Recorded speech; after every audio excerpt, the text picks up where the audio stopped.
Gary Ridgway, also known as the Green River Killer, was born in Salt Lake City, Utah, on February 18, 1949.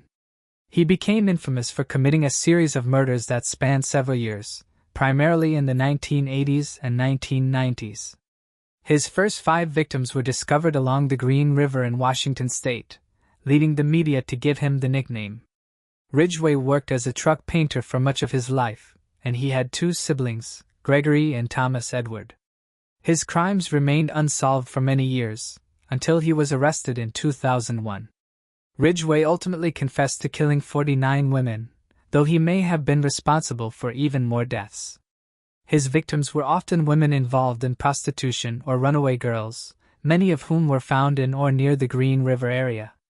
Ridgway's capture was the result of DNA evidence, which linked him to the crimes after years of investigation. Gary Ridgway's parents were Mary Rita and Thomas Newton Ridgway. He had been married 3 times, first to Claudia Craig Barrows from 1970 to 1972, then to Marcia Lorraine Brown from 1973 to 1981, and later to Judith Lorraine Lynch from 1988 to 2002. Ridgway had 1 son named Matthew. He was convicted for the murders of 49 women, committed between 1982 and 1998, though some of his crimes may have occurred as late as 2001.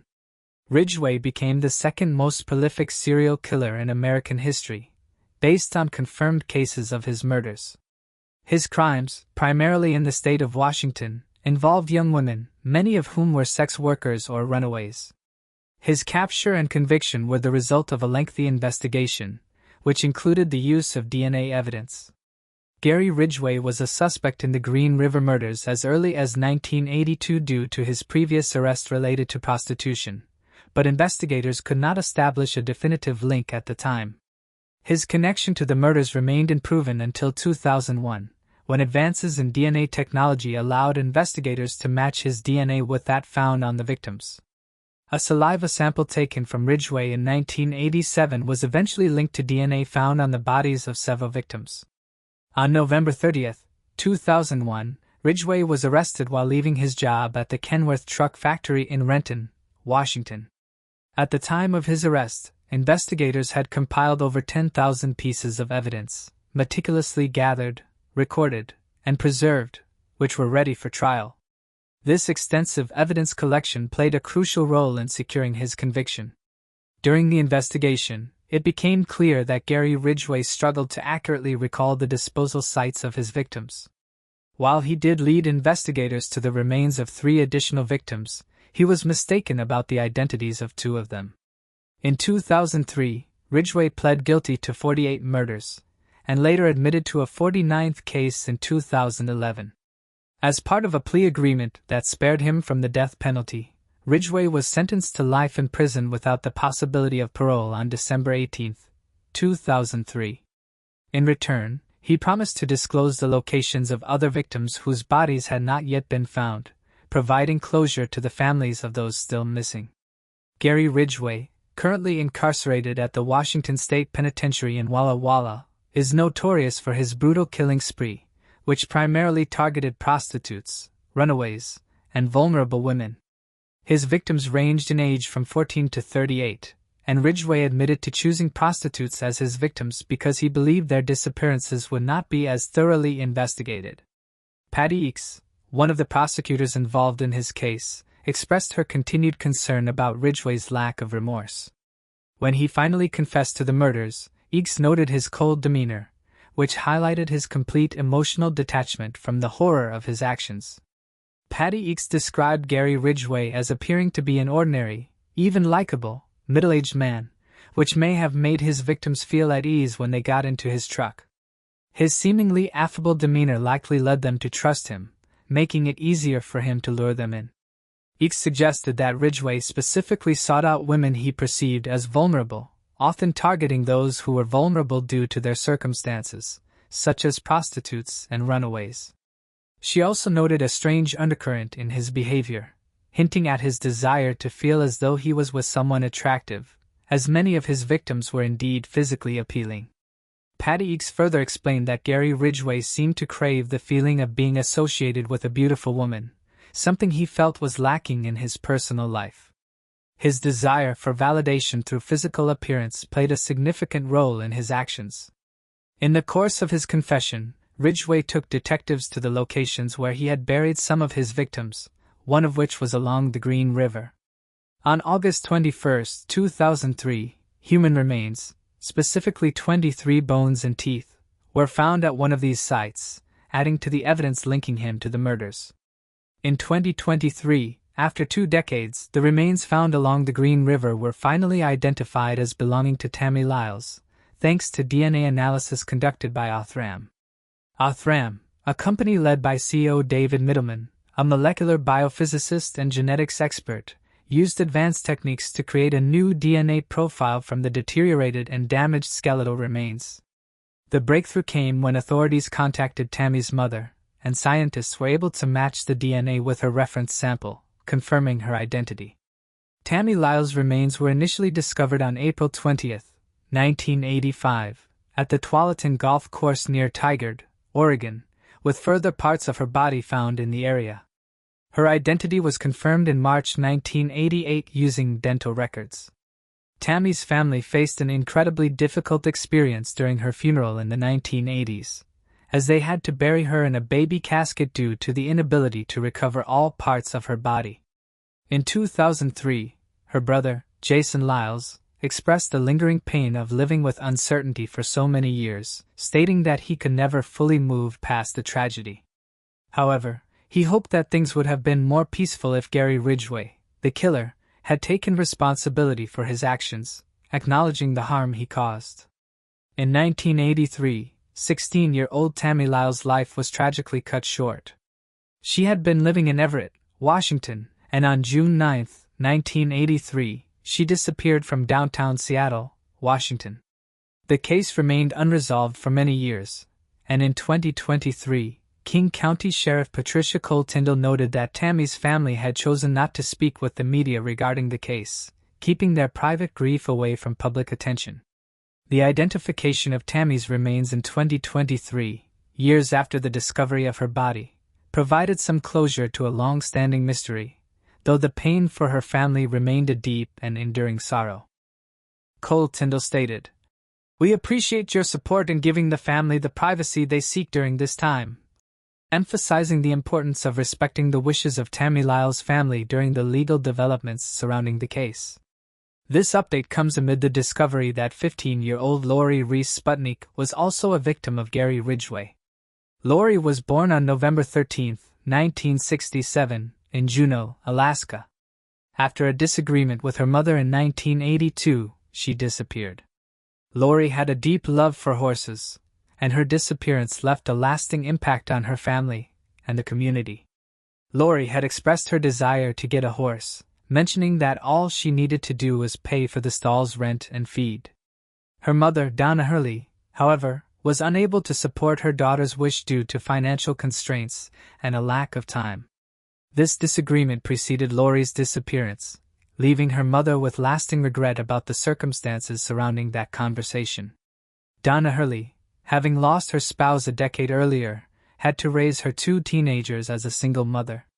Despite her struggles, she never imagined that Lori's disappearance would remain an unsolved mystery. For more than 40 years, it lingered as an open-wound, an agonizing phantom limb, with no closure. However, after all this time, Lori's remains were finally identified as one of at least 49 victims of Gary Ridgway, bringing some long-awaited answers but also reigniting the painful loss her family had endured for so long. For Donna Hurley, now 76, the pain of losing her daughter Lori remained a constant and unresolved ache for over 4 decades. Reflecting on the identification of Lori's remains, she shared, "I guess everybody calls it closure, but to me it was just a relief. You give up trying to deceive yourself into believing that she is still alive and well and is happily raising a family, despite all the what-ifs, how comes, and where has she been questions that race through your head. The fact that everything is no longer on your mind or shoulders is only a relief. A part of me as a mother was still living in denial." Donna's words reflect the deep emotional toll and complexity of finding closure, but also the release from the never-ending uncertainty that had plagued her for so many years. She said, "You construct a wall around these things? The difficult part is that those walls begin to fall apart." She described Lori as a firecracker who loved everything, including sports, the great outdoors, dogs, horses, and cooking. She ran track and played baseball. She enjoyed using a snowmobile. When she was 7 years old, she competed in a dog show after training the family Labrador Retriever, Ebony's Flippy Miss, also known as Flip. Donna said she could earn as without ever opening her books. After her escape, she did have one conversation with her daughter, either Thanksgiving 1982 or Thanksgiving 1983. The family was gathering at Lori's grandparents' house, which she called. She informed them that Christmas gifts would be coming their way. She claimed to be content with her life in Seattle. On December 30th, 1985, approximately 3 years after Lori ran away from home, her remains were found and identified as Bones 17. C.C. Moore, the lead genetic genealogist at Parabon Nanolab, completed the genetic genealogist study. She attempts to construct a family tree or a lineage for the unidentified person by employing partial matches from numerous generations and family trees, much like a detective might. Lori had not left much of a trail, but she knew she was searching for a teenage girl. When she vanished, she was quite young. She vanished before the internet, before social media, and before people's searches online. She never paid taxes, bought real estate, or cast a ballot. Moore combed through yearbook pictures, birth announcements, and census data. She returned empty-handed. After that, she happened upon an obituary. Page 62, paragraph 1, Seattle Times, January 19, 1972. William S. Rasbatnik, a Seattle native who now resides in Juneau, Alaska, is the father of Lori and William George and the spouse of Donna. Donna was aware of it. She was aware of Lori's brother, William George. She completed and sent a report to King County, and then Moore began looking for work over a year later. When Lori vanished almost 40 years ago, 2 cops knocked on Donna Hurley's house. Donna was identified by matching her DNA to a sample of her saliva. In the 1980s, Donna moved to Juneau, Alaska from Centralia, Pennsylvania.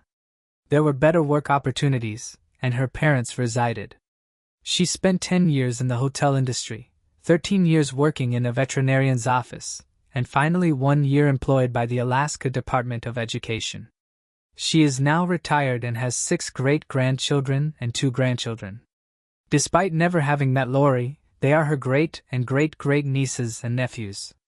Like her father, Lori's brother too died of cancer in 2010. Donna watched news reports about the Green River perpetrator over the years. She gave it some thought every now and again. "It was Alaska that we were in," she replied. "We were so far removed. My son was still under my care. I was making an effort to ignore everything." Police would upload images and sketches of the victims on social media. Lori remarked, "I never saw anyone that I felt looked like Lori."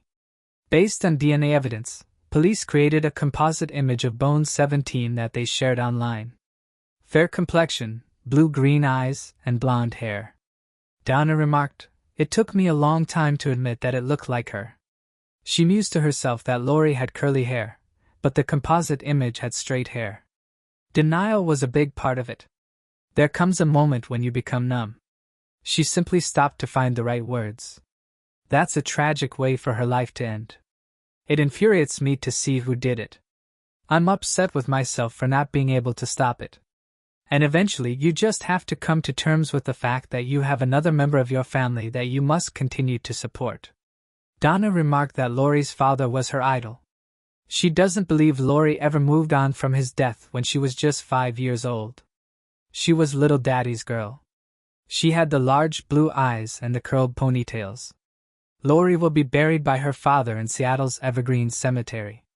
Even though the last remains in the medical examiner's office have been identified, many unsolved cases remain, according to Dave Reichart of the King County Sheriff's Office. Ridgway claimed to have taken the lives of 65 to 70 teenage girls and women. He has entered a guilty plea to 49 instances thus far, while 51 cases have been closed. As I mentioned before, there are still parents searching for information on the whereabouts of their daughters, even though there are other unresolved cases that might or might not be related to Ridgway. Governor Jay Inslee of Washington State approved legislation eliminating the death penalty from the state's legal system on April 21, 2023. Ridgway may still be put to death if it is found that he committed other killings outside of Washington State, according to the King County Prosecutor's Office. If you're fascinated by unsolved mysteries and enjoying the videos so far, make sure to hit that subscribe button and give this video a thumbs up to stay updated on all our latest content. Moving on to the next mystery. For many years, the scientific community has worked diligently to determine the age of the Earth. By studying rocks from Earth's crust, as well as rocks collected from the Moon during the Apollo missions, scientists have been able to develop an estimate. The most widely accepted method for determining the Earth's age is radiometric dating, which involves analyzing the decay of isotopes in rocks and minerals. Through this process, scientists have estimated that the Earth is approximately 54 billion years old. This age is consistent with the age of meteorites that have fallen to Earth, which are believed to have formed around the same time as our planet. Although there are still debates and refinements in the methods used, the current consensus is that Earth has existed for 1 billion of years, shaping the environment and life forms we see today. Rocks that have returned from the Moon have been dated to be 4,500,000 years old. These rocks support the idea that the Earth and the rest of the solar system formed around 4,500,000,000 years ago. Our planet has no shortage of minerals, and recently, an Israeli mining company made an interesting discovery. While doing work, they came across a mineral that's never been discovered before. This mysterious rock was discovered in the northern mountains of Israel while working close to Mount Carmel. As you can imagine, this new discovery has caused heated debates and excitement for geologists. It's well known the International Mineralogical Association approves new minerals every year. In fact, it's believed that over 90 new substances are added to the list every year. However, it's where this mineral comes from that's causing the debate. It's believed this substance was once part of an extraterrestrial object. That doesn't mean alien per se, but for example, it could have come from outer space. The new mineral has many similarities to a mineral that was first discovered on a meteorite that fell to Earth in February of 1969. 9. No mineral like this has ever been found to naturally occur on Earth until now. This new substance has been called carmelthrosite. It was named after the location of where it was found. The site of the discovery was found embedded in cracks of sapphire, which is the second hardest mineral to occur naturally on Earth after diamonds.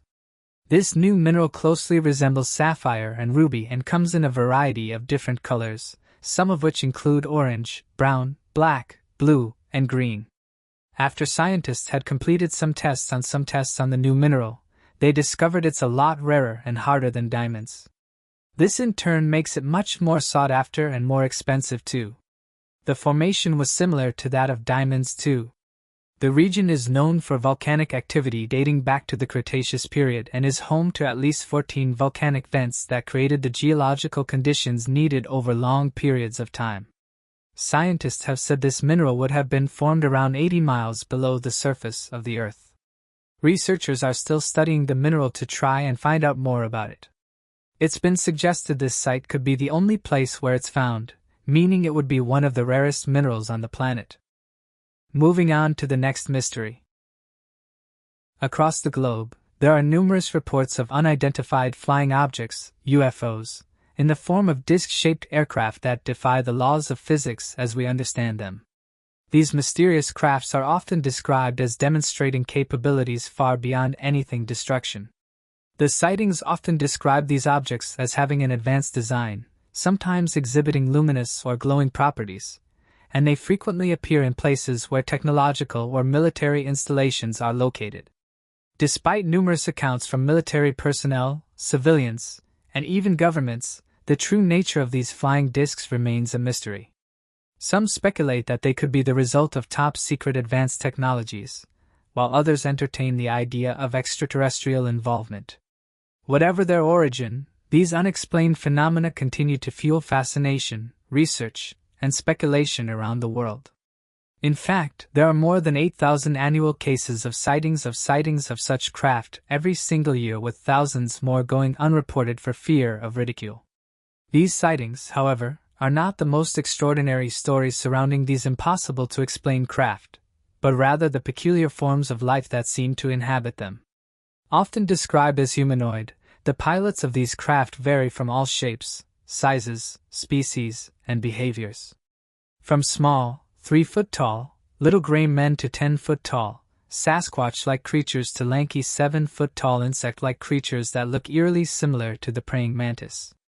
Although UFO and alien enthusiasts have often been quick to proclaim that such sightings and encounters are evidence of extraterrestrial life visiting from faraway planets and solar systems, there appears to be a profound amount of evidence that has been growing over the past several decades, gathered by independent research efforts on a ranch out in the middle of nowhere, that has started to chip away at these claims and posited a far more terrifying theory.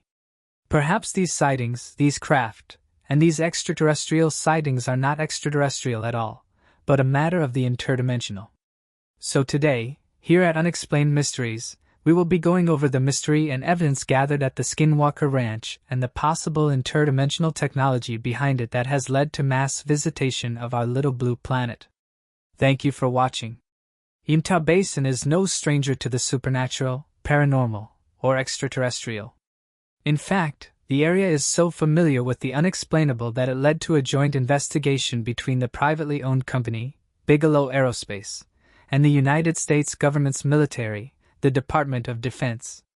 Over a period of about 20 years, a joint investigation was made to uncover the cause of the paranormal, supernatural, and extraterrestrial sightings made across the Utah Basin and determine whether or not the cause was a threat to national security. This led to the purchasing of a piece of land that would later be referred to as the Skinwalker Ranch due to the region's massive amount of sightings of a terrifyingly humanoid monster known as the Skinwalker. In his book titled The Hunt for Skinwalker Ranch, co-author George Knapp discusses how the ranch, previously owned by a family known as the Gorman family, appeared to be a focal point of the unexplainable activity, featuring anything from sightings of little gray aliens, Bigfoot, skinwalkers, dire wolves, unidentified flying objects, and poltergeist activity. Interestingly enough, over the 20 years of investigation, a surprising amount of evidence came forward that would help to explain the previously believed paranormal causes into something far more evident of advanced technologies.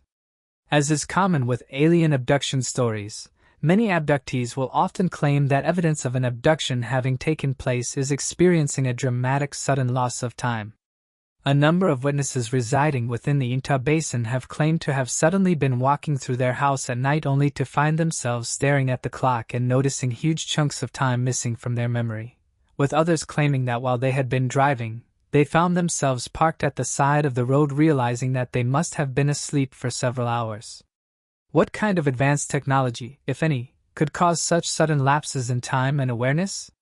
During the NIDS's investigation, researchers gathered the witness testimony of the Gorman family, the family that used to reside at the Skinwalker Ranch, and the troubles they faced with the ongoing paranormal supernatural activity they witnessed.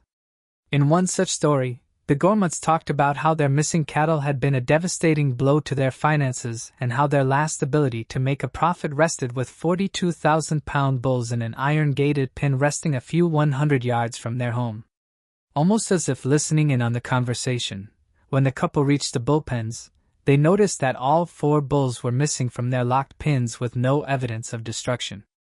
After contacting the researchers, Bull in an attempt to coax the bulls back into the bullpen, almost as if a sudden switch had been flipped, the bulls snapped out of their hypnotic trance and began kicking and breaking the trailer apart in a terrible fit of rage.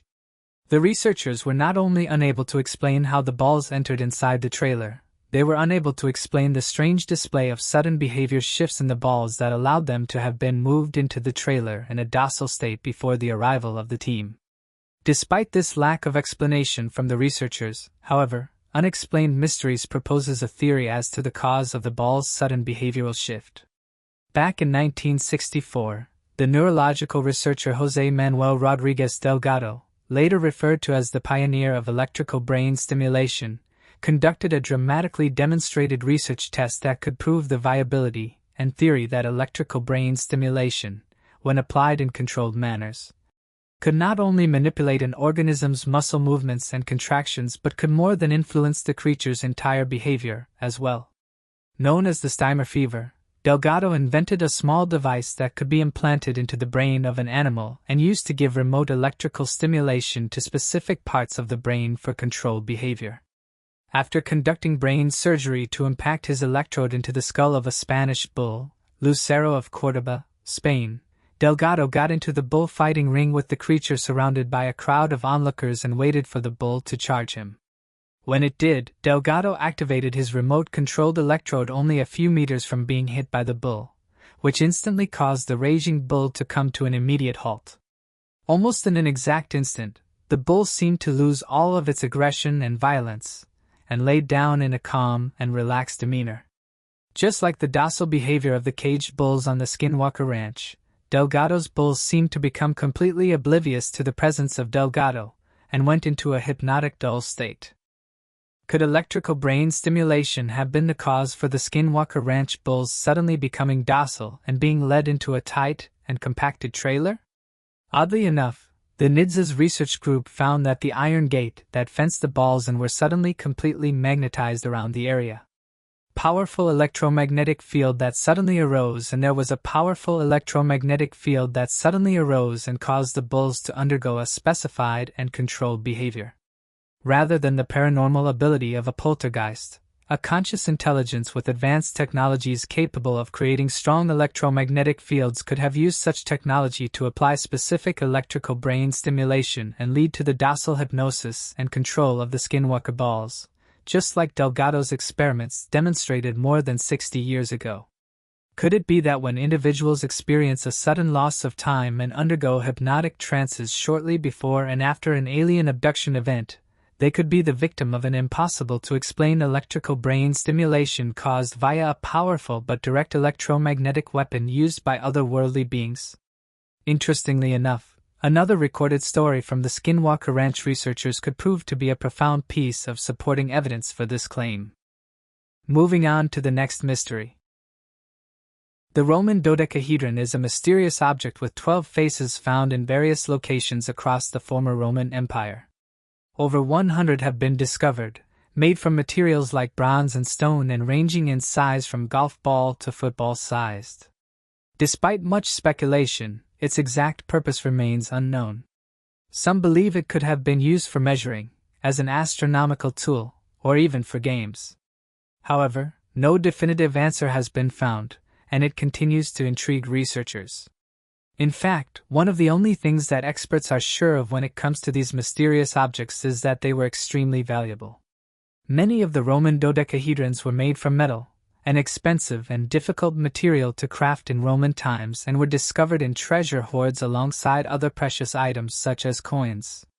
Beside their value, there hasn't been much agreement from experts into the purpose of the Roman dodecahedrons. Evidence is scarce. None were found with any inscriptions, nor is there any mention of the objects in contemporary documents. Experts, having examined the Roman dodecahedrons, have put forward uses of the objects spanning from knitting to weaponry.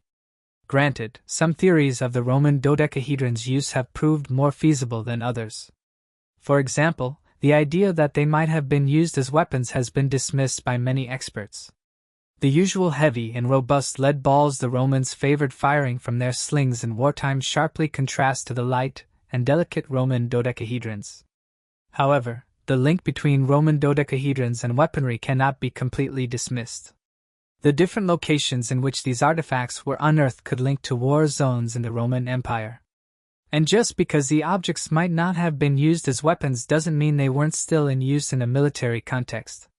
Hence, some experts have proposed the Roman dodecahedrons could have been used as a range measuring object on the battlefield. This also explains why so many of these artifacts varied in size and shape. The differentiation of the objects would allow for different ranges to be measured. However, before celebrating that the mystery has been solved, some experts have questioned why the Roman dodecahedrons would then have no markings or inscriptions on them if they were being used as a military mathematical instrument. Another line of thinking is that the Roman artifacts might have held a mystical power for the Romans.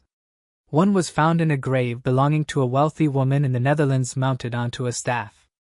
Its placement suggests that it was seen as giving some magical power to the owner. Another related line of thinking is that the 12 sides of the Roman dodecahedrons might be a reference to Plato's statement. This was that a dodecahedron shape was used for embroidering the constellations on the whole heaven in the astrological zodiac.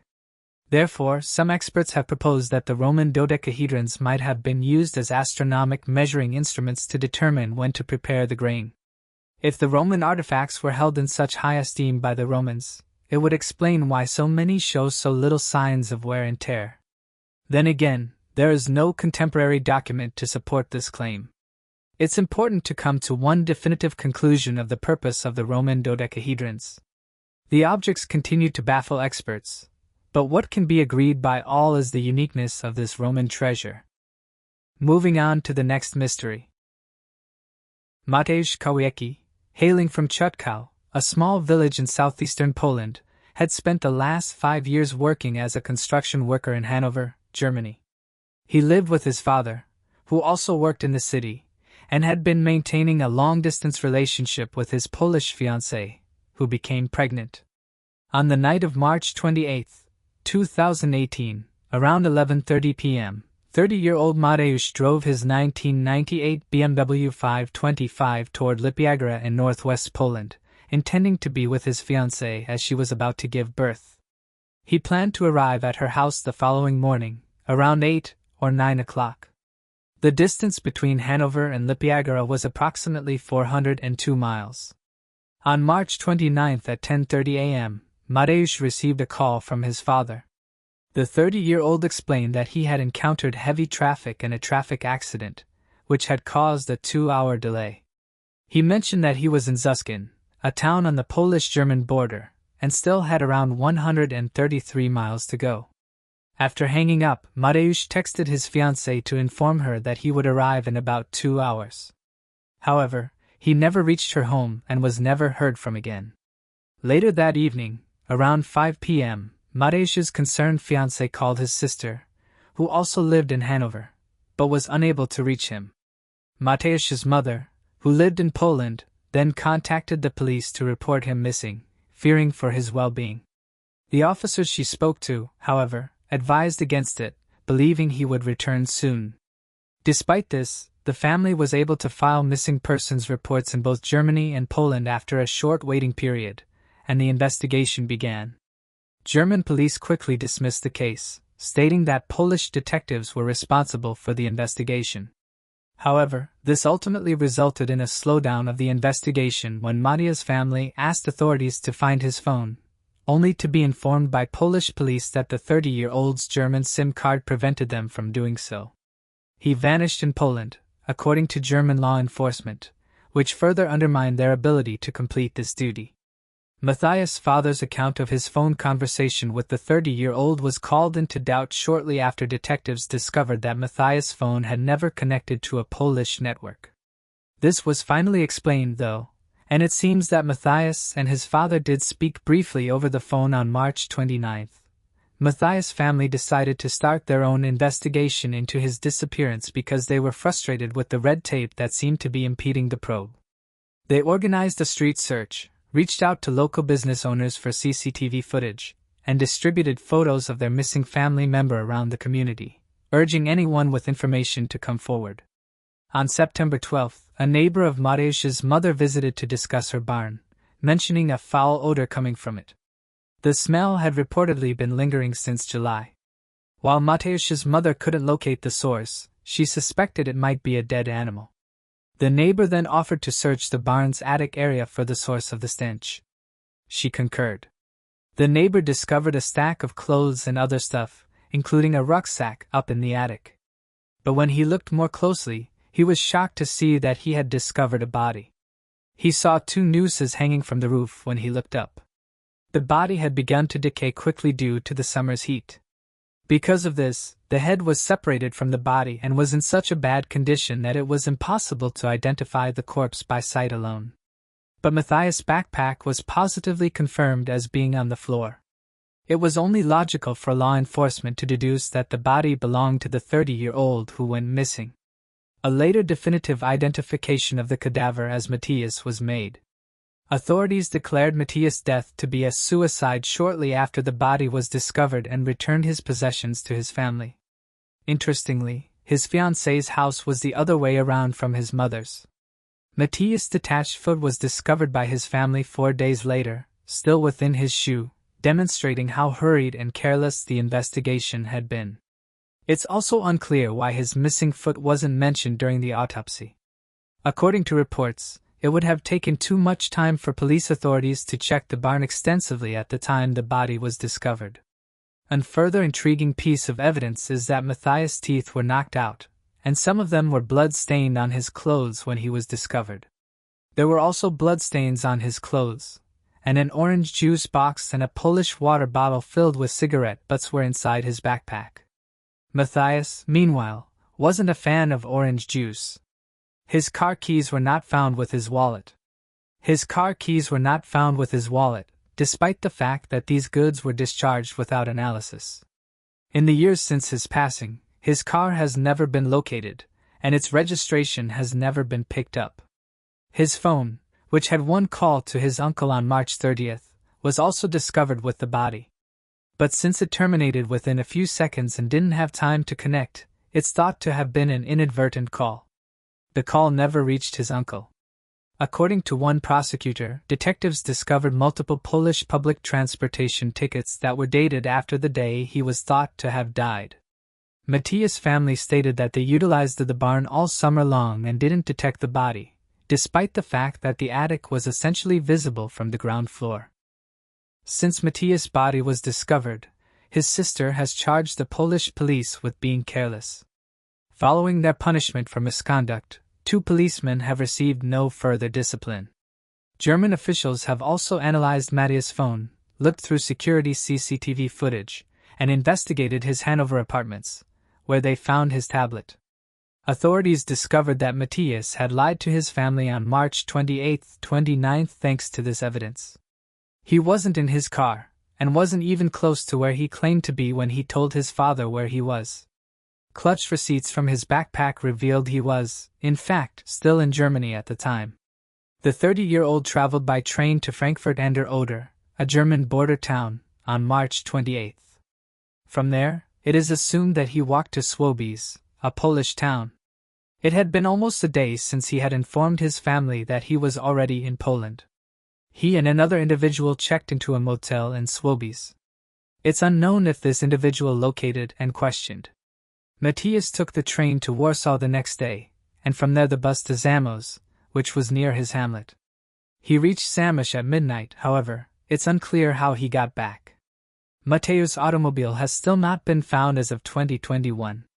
He never deregistered the car or transferred ownership, according to the records. Furthermore, toxicological testing has never been performed on his body, and it's still unknown when exactly he passed away. Even though investigators determined that Matthias committed himself, there are still a lot of unanswered mysteries regarding his case. What was the reason for his tooth loss? His automobile is where? Why did 2 nooses exist? He didn't drink the orange juice. So why did he have a bottle of it? Why had he gone to the hotel and with whom? How in the world did his family miss his body in the attic? And why did they not look into the stench more thoroughly? We don't know if we will ever find the answers at this stage. Moving on to the next mystery. Stephen Twamey. Stephen Twamey was born and reared in Ontonagon, on Michigan's Upper Peninsula. He was just 25 years old when he went away.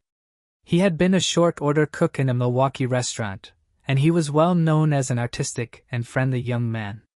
A classmate named Priscilla Marley Chenoweth recalled, "I remember being in art class with him, and he made this beautiful lead-stained glass lamp. It was just lovely. I recall that he was capable of almost any artistic endeavor." 9 years after killing Stephen Hicks, on November 20, 1987, Dahmer contacted Stephen Twamey at a bar and persuaded him to accompany him to the Milwaukee Ambassador Hotel, where he had made a nighttime reservation. Dahmer was residing in West Allis with his grandmother at the time. Rather than killing him, Dahmer claims, his goal was to just drug him and lie next to him while he investigated his corpse. However, Twomey was on the bed beneath Daimler when he woke up the next morning, his chest wounded and crushed. Besides, there was blood dripping from the corner of his mouth. Dahmer's fists and one forearm had significant bruises when he checked himself. Realizing that he had killed Twomey by beating him as a result, Dahmer stated he didn't remember killing Twomey.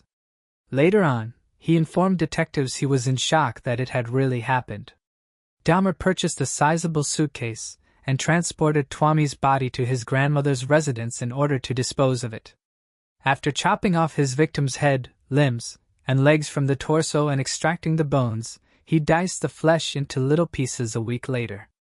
Dahmer then placed the meat inside disposable garbage bags. He wrapped the bones in a sheet and then used a sledgehammer to break them into splinters. For Dahmer, the dismemberment took about 2 hours to complete. He threw away every last bit of Twomey, save for his head, in the trash. Following Twomey's passing, Daimler covered his head with a blanket for a period of 2 weeks.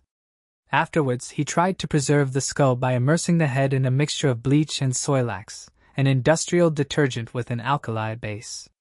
Dahmer used the skull to stimulate his masturbation, but over time, the bleaching process made it too fragile, leading him to grind it up and dispose of it. Although Dahmer was not formally charged with Twomey's murder due to a lack of evidence, he admitted to killing him. 3 months after Twomey went missing, his family reported it to the police. Twomey's father, Walter, later stated that Milwaukee police told them they couldn't help, as there were no signs of foul play. Moving on to the next mystery. On the morning of April 20, 1989, 37-year-old Patricia Meehan left her home in Bozeman, Montana. Her landlord, who was the last person to see her, observed her unusual behavior, describing her as hyper, acting erratically, and seemingly in a rush. Patricia, a well-known local resident, has not been seen since that day. Despite numerous search efforts and investigations, her disappearance remains unresolved, leaving her case shrouded in mystery. Over the years, various theories and leads have emerged, but none have provided a clear explanation for what happened to Patricia Meehan that fateful morning. 300 miles away, on Highway 200 near Circle, Montana, Patricia's car was seen driving the wrong way by Peggy Bueller and her father. To avoid a collision, Bueller swerved, but the car struck the vehicle behind them. Inside that car was off-duty police dispatcher Carol Heights. After getting out of her vehicle unharmed, Heights saw Patricia exit her car. Patricia walked up to Heights and, as she described it, appeared to look right through her. Bueller, who remained at the scene, described seeing Patricia standing off to the side, observing the scene like a spectator, not like it had happened to her. Bueller then watched as Patricia walked into an empty field and vanished. When the police trail eventually went cold, the tracks fading into the terrain. After 2,000 missing person flyers, countless searches, and abandoned coal mines checked, there was no sign of Patricia. Her family could not explain the reasoning of why she was so far from home that very night. Even more peculiar, there have been over 5,000 reported sightings of Patricia. By June of 1989, 25 sightings had already been reported, including 3 from police officers. On May 4th, she was spotted at a Hardee's restaurant in Minnesota, reportedly drinking water alone for over 5 hours. On May 5th, she was seen twice, once inside a truck stop at Sioux Falls, South Dakota, drinking coffee through the night. Later that morning, she was seen with a man who appeared to be in his 30s. On May 19th, a sighting occurred near Patricia's home in Bozeman. Waitresses at a local restaurant noted she ate her breakfast hurriedly and appeared to be talking to herself. Later that week, she was reportedly seen at a horse auction in Billings, Montana. Truck stop near Tacoma. Sightings continued at truck stops all over the Pacific Northwest area. The last notable sighting was on August 30th, 1990. A woman with a strong resemblance to Patricia was arrested for littering in Coeur d'Alene, Idaho. The sighting made the newspaper, but fingerprints later proved the woman was not Patricia. Despite all of these sightings, and an exhaustive search of the Northwest by her family, a solid trail was never found. As of 2019, Patricia's disappearance remains unsolved. Moving on to the next mystery. The Walkers should have been able to celebrate Christmas with their friends and family in 1959. However, instead of enjoying the holiday season, they found themselves mourning the loss of their loved ones, victims of the actions of one or more unidentified perpetrators. On the morning of December 20th, 1959, a ranch worker named Daniel Maglard went to pick up his colleague, 25-year-old Cliff Walker, in Osprey, Florida. The two were planning to go hog hunting that day. As soon as Daniel's truck approached, he noticed the unusual silence around the house, a wave of concern washing over him. Something was wrong. Cliff had 2 young children with his 24-year-old wife, Christine, a 1-year-old daughter named Debbie, and a 3-year-old son named Jimmy. Their home was usually filled with energy, and they were often up early in the morning. Sensing something amiss, Daniel got out of his truck and headed toward the Walkers' front door. He knocked but received no response. Concerned for the family's safety, he broke through the screen door and entered the house. Inside, he was met with a gruesome scene. The first person he found was Christine, lying in the doorway of the living room. Her head had been shot through with a .22 caliber bullet. She had been sexually raped prior to her death, as law enforcement would later learn. Daniel noticed Cliff and Jimmy's bodies in the corner as he glanced around the space. They had each taken headshots. Daniel had seen enough. Debbie was nowhere to be found. After leaving the property, he dialed the local police, who came to discover Debbie, age 1, in the bathtub. After being shot, she drowned. It's been speculated that the reason the attacker drowned the young girl was that they ran out of ammunition, and she didn't die from the gunshot wound right away. Osprey police officers had their hands full. After a day of doing errands, they were able to determine that Christine had arrived home first at 4 p.m., followed by Cliff and the kids at some point after that. It's been speculated that Christine knew the attacker and may have spoken with them before the attack because she had time to put the groceries away. Another piece of evidence was the fact that Christine had engaged in a fierce struggle with the offender while wearing her high heels, which were discovered covered in blood on the front porch. The missing things from the family's home were also discovered by the authorities. The marriage certificates of Cliff and Christine, together with Cliff's pocket knife and high school majorette costume. It was suggested that Christine was the real goal of the attack and that the perpetrator was either in love with her or her ex-boyfriend, because all of these objects looked strange objects to steal. Police had a lot of suspicions, but they had little supporting data. They discovered one bloodied cowboy boot, which may or may not have belonged to the family, a fingerprint on the bathtub tap, and a cellophane strip from a cool cigarette wrapper. It's also mentioned that the offender secured the front door after leaving. A total of 587 persons were at some point regarded as suspects. The suspect list included Cliff's violently inclined cousin, Albert Walker, Daniel, who had discovered the family's dead, and a neighbor who had allegedly made attempts towards Christine. Curtis McCall, a man who was once Christine's partner, was also looked into. There were rumors circulating in the town about the couple having an affair. Moreover, even though McCall refuted the rumors, he was never completely ruled out because there was little evidence against him. Nevertheless, none of these candidates materialized, and the reason for the heinous murder of the Walker family remains a mystery. Emmett Monroe Spencer, a serial killer, confessed to being the murderer at some point after the killings, but this confession was later deemed unreliable due to Spencer's well-known history of pathological lying. It was thought that Spencer had concocted his confession based on articles about murders from the neighborhood newspapers and the crime books he enjoyed reading. The Walker family case then stalled for a number of years.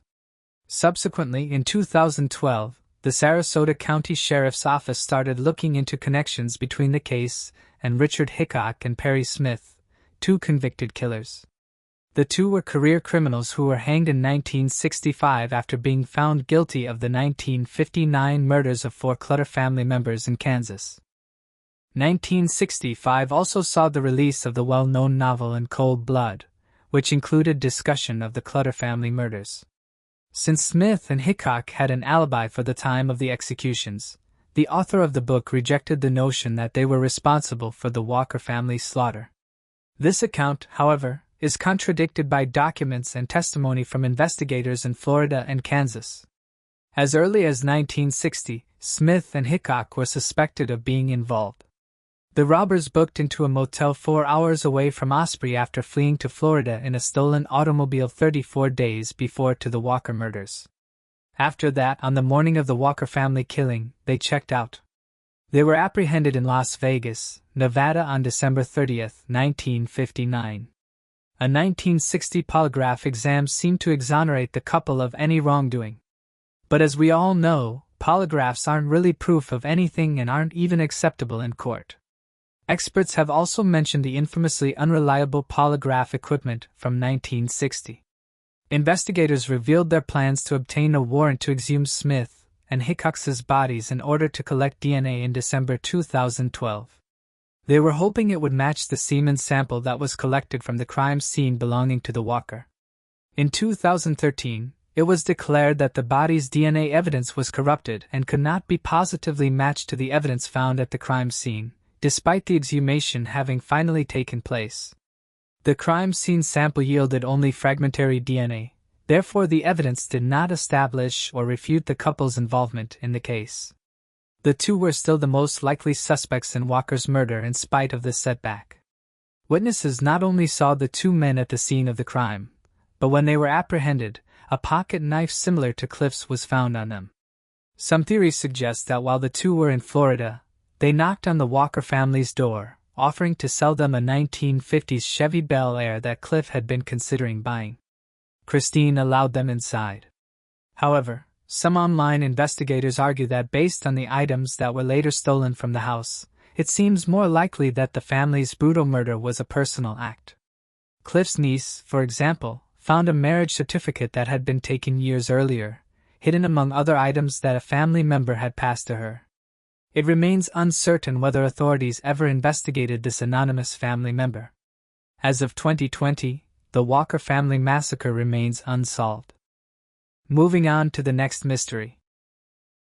The Tyrannosaurus rex is not only one of the largest known carnivorous dinosaurs, but it also holds the title for having the strongest bite of any land animal. Recent computer simulations have revealed that the T-Rex's bite force is even stronger than previously thought.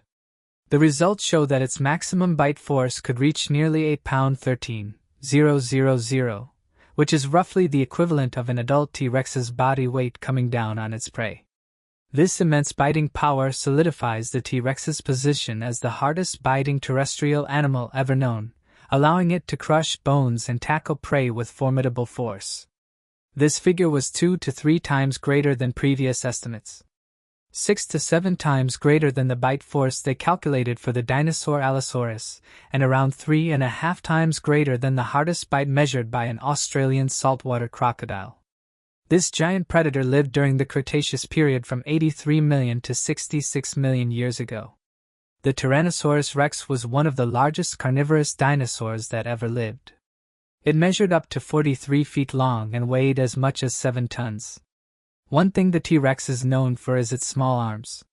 Paleontologists studying them have said that due to their size, they wouldn't have been very useful. It's thought the arms were small in regards to the rest of the body because they simply weren't needed. The bite of this predator was so powerful they didn't need any extra help.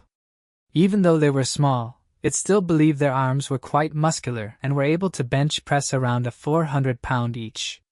The king of the dinosaurs needed thick neck muscles to hold up its large skull and power its forceful bite. The anatomy of the Tyrannosaurus rex was mostly muscle, and this meant it was able to become top of the food chain during its time. T-Rex teeth were not that sharp when compared to other predators. This is because instead of gripping prey, their teeth would have been used to simply crush its prey. One way to tell a T-Rex tooth from another theropod is by looking at the thickness. They have a deep profile, and this would have been for withstanding all the pressure the skull put on them. We know that over the past 20 years, scientists have proved that some species of dinosaurs had feathers. But what many have questioned is what Tyrannosaurus rex had. We have discovered that relatives of Tyrannosaurus did have feathers. These were smaller ancestors of the T-Rex and would have roamed around during the early Cretaceous period. Fossils of these relatives have shown stage 1 feathers. These are fine feathers as opposed to full feathers seen in modern-day birds. It's thought that Tyrannosaurus rex did not have feathers, but rather was covered with small protruding feather-like spines on the skull. One thing scientists have discovered is that Rex did leave behind scaly skin impressions. More research is happening as of right now to try and come to a conclusive answer. Another mystery was that did Tyrannosaurus rex always have its teeth outside of its mouth? Or did it have limbs? This may sound like a stupid question, but it's a valid one. In most artistic drawings, we see the predator has its teeth out. The current evidence suggests that if the dinosaur did not have a beak, then it would have had some kind of soft tissue covering the teeth. An abstract from the 2016 annual meeting of the Society of Vertebrate Paleontology said the following. The evidence from the study of fossil teeth enamel suggests the teeth were covered. One of the first people to bring this up was paleontologist Robert Rees. He suggests that theropods' teeth were not visible all the time. He states the teeth would have been hidden and covered by scaly limbs. It seems funny trying to imagine this because we're so used to seeing them with their teeth out, but these recent findings do point to them being hidden. Moving on to the next mystery. There are many sightings and legends surrounding a mysterious creature said to inhabit the waters of the Great Lakes, with reports spanning across children's stories, settler tales, and modern-day encounters. The common thread in these accounts is the description of a long serpent-like creature that resembles a giant eel or snake. Known by various names such as the Metrosaurus and King's Tie, the creature is particularly associated with the Kingston area on the east side of Lake Ontario, but there are rumors and reports suggesting similar beings might exist in other parts of the Great Lakes as well. Some theories propose that the lakes, being interconnected by rivers and waterways, could harbor multiple such creatures, allowing them to travel between the lakes and further fueling the mystery. Despite numerous sightings over the years, no definitive evidence has emerged to prove the existence of these aquatic monsters, leaving the stories to persist as one of the enduring mysteries region. On July 3, 1817, the crew of a ship witnessed a blackish snake-like monster. The monster was witnessed 3 miles offshore. On August 5, 1829, 2 children believed they had seen a 20 to 30-foot-long snake-like creature. Their account was published in the local newspaper stating, "This type of creature has been seen on a few occasions." There can be no doubt of the existence of such monsters in our inland seas. On an unnamed date in 1842, 2 boys, their both names McConnell, reported seeing a brown 30 to 40-foot creature with a large head swimming off the shore of Gold Beach. They were quite surprised and quickly told their father. He reacted by grabbing his binoculars. But before he could get a good look of the creature, it disappeared back into the depths. On August 22, 1882, a serpent was witnessed in the water near Fort York. 3 witnesses described it as being 50 foot long, as wide as a man and bluish-gray with stiff bristles covering his body. The account was published in the Toronto Mail, and then later republished in the New York Times. The creature spent some time floating and basking in the sun before swimming off into the distance. In August of 1877, the creature was spotted in Burlington Bay, where it was described by fishermen as resembling a log with a mouth like a crocodile. Even one fisherman claimed that the monster had snapped off his or leaving visible tooth marks. A journalist from Kingston Daily News noted that we give the story as gathered for what it's worth and leave the reader to investigate for him or herself. In September 1881, passengers and the crew of the steamship Gypsy got a glimpse of a huge creature. It was described as being 25 to 40 foot and having small legs and a large tail. In July 1892, a couple were attacked by a monster while fishing near Brecky's Bay. The husband fended off the monster with his fishing pole, saving both their lives. The couple described the creature as a huge serpent with eyes like balls of fire. During the 1970s, a creature was sighted twice by the same person. He was an employee of the Ministry of Natural Resources. For both sightings, he said that he saw a large creature dive into the lake from the shores of Prince Edward County. Moving on to the next mystery. The existence of the lost city of El Dorado, often associated with vast riches, has long been debated by historians and archaeologists. Once thought to be a mere legend for treasure hunters, recent discoveries of hidden cities built by Native American tribes in the South American jungles have reignited interest in the myth. Despite advanced technology, these cities were difficult to detect, and many explorers in the 16th-17th centuries perished in their search for El Dorado. While some progress has been made, the true nature and purpose of the fabled city remain elusive. Originally, legends told of an entire functioning city built from the ground up out of pure gold and fabulous jewels located somewhere at the tops of the remote Andes Mountains in the region that is now present-day Colombia. Interestingly enough, when the first European settlers visited the region, they found the remnants of a tribe located at Lake Guatavita that would celebrate every year by conducting a strange ceremony. This tribe believed there to be a god living at the bottom of the lake, and so would cover a man in gold dust before having him throw all the gold and precious jewels they had harvested that year into the lake in order to appease the god that lived in the water. This ritual continued for what was believed to be centuries. However, when the settlers lake, they only found a small amount of gold and treasure that should have more than filled the area. It was then believed that perhaps the city of gold called El Dorado, which is a name that refers to a gilded man covered from head to toe in gold dust, was created by the gold in the lake. A few centuries thereafter, many went in search for this mysterious city, but nothing more was ever found. Since archaeologists in the modern era have combed the lake, they found intricately made gold artifacts and jewels that many ancient astronaut theorists argue could have been created with knowledge of advanced technologies. This has led many to speculate that perhaps the god living in the water were real beings and that they could have been the original creators of the city of gold hidden somewhere in the Andes Mountains. Still, nothing more has been discovered in recent years. And given the dangers of the region and the political instability of the government, further exploration of the area is nearly impossible to accomplish. Moving on to the next mystery. Dubai, known for its modern luxury, towering skyscrapers, and opulence, is often viewed as a beacon of contemporary innovation. However, beneath its glitzy exterior lies a deep historical mystery. The United Arab Emirates, particularly its desert regions, is believed to house countless ancient civilizations that have been lost to time. Archaeologists speculate that these forgotten societies, once thriving in the fertile landscapes before the harsh desert sands overtook them, could be buried beneath the dunes waiting to be uncovered. The UAE's vast deserts are considered by many to be a treasure trove of untold history with remnants of ancient cities, trade routes, and cultures yet to be fully discovered. The prime target of these buried civilizations is the long-lost medieval city of Julfa, of which many archaeologists have acknowledged the viability of its existence, and is seen as one of the most famous lost cities in Arabia. During 10th century all the way up until the 14th century, the city of Julfa, all the way up until the 14th century, the city of Jaffa underwent an incredible golden age, which led the city into becoming the trade hub of the entire southern Gulf Arabic trade during the Middle Ages.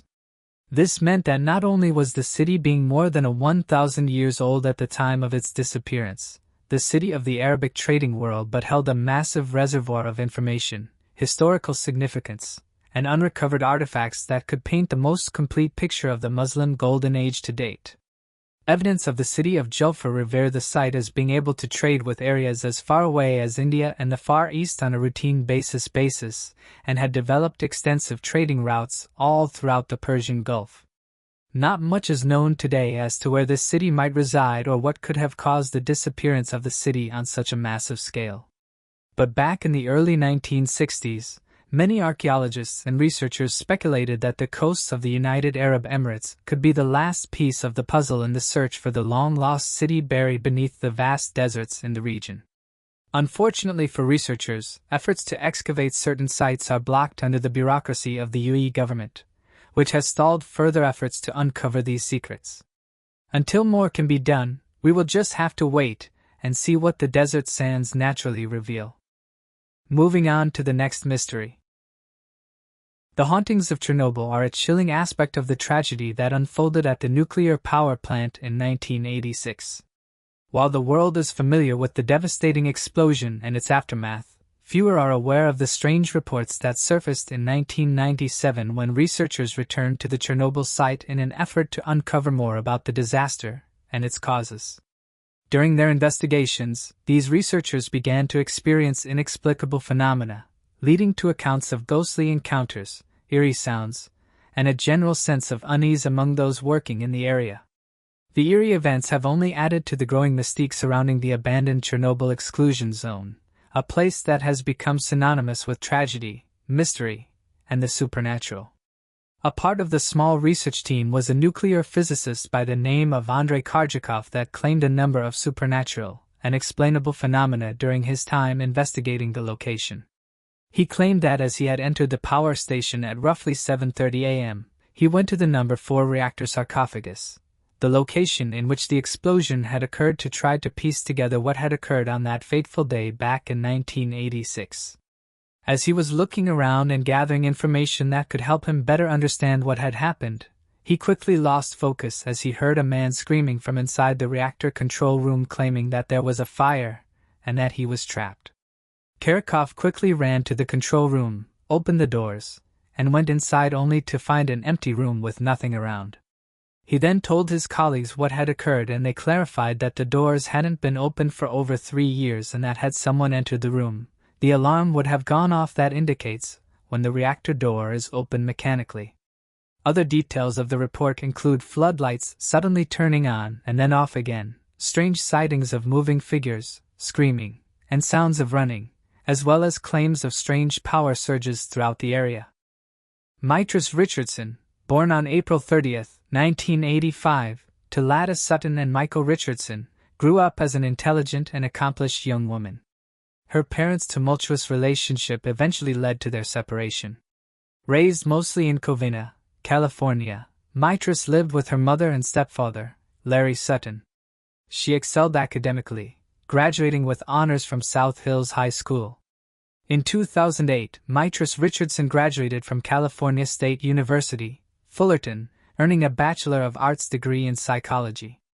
By 2009, she was working part-time as an attendant at an LGBTQ+ strip club and interning for a forensic psychologist. Reports suggest that Mitris had recently ended a 2-year relationship with her girlfriend before her disappearance. On September 16, 2009, the 24-year-old entered Jeffrey's restaurant in Malibu, where staff noted her behaving oddly.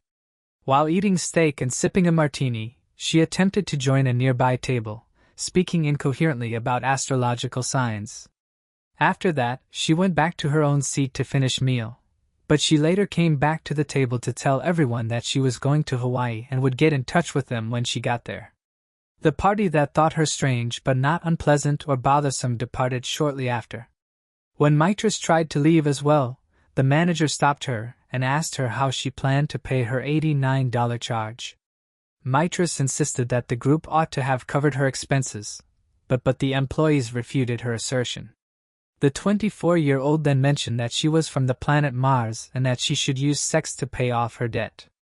Mitris emptied her pockets and searched for any cash she might have, behavior that seemed unusual. The restaurant staff, finding her actions concerning, decided to call the police. Suspecting she might be under the influence, the LA County Sheriff's Department responded to assess the situation. They found that she was not inebriated or under the effect of drugs after giving her a sobriety test. After that, Mitris was taken into custody on suspicion of not paying for the dinner and of having less than 1 ounce of marijuana in his hands.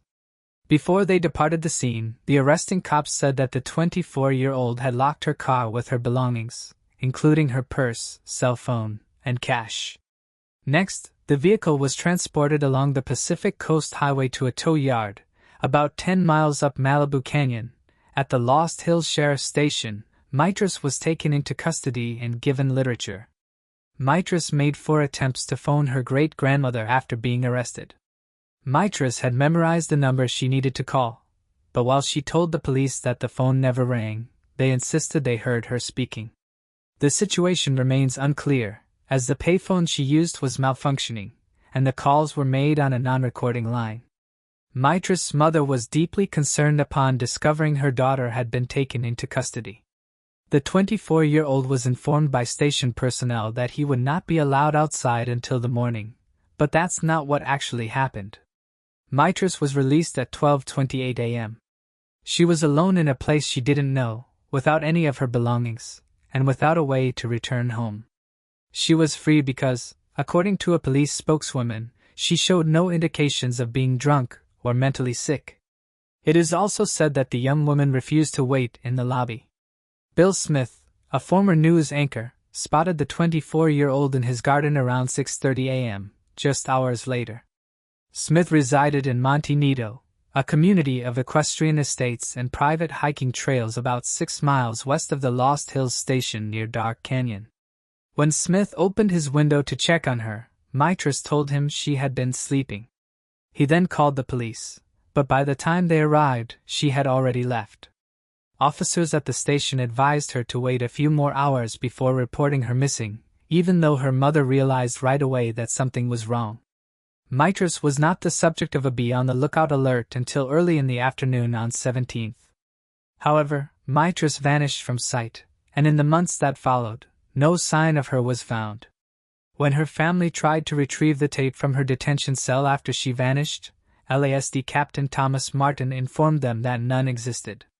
There isn't any form of videotape. Later, he would reveal this to the press. However, 4 months later, in January 2010, Martin admitted that the recording did indeed exist. It had been stored in his desk drawer. Curiously, by the end of that month, the captain was promoted and reassigned to a station over an hour away.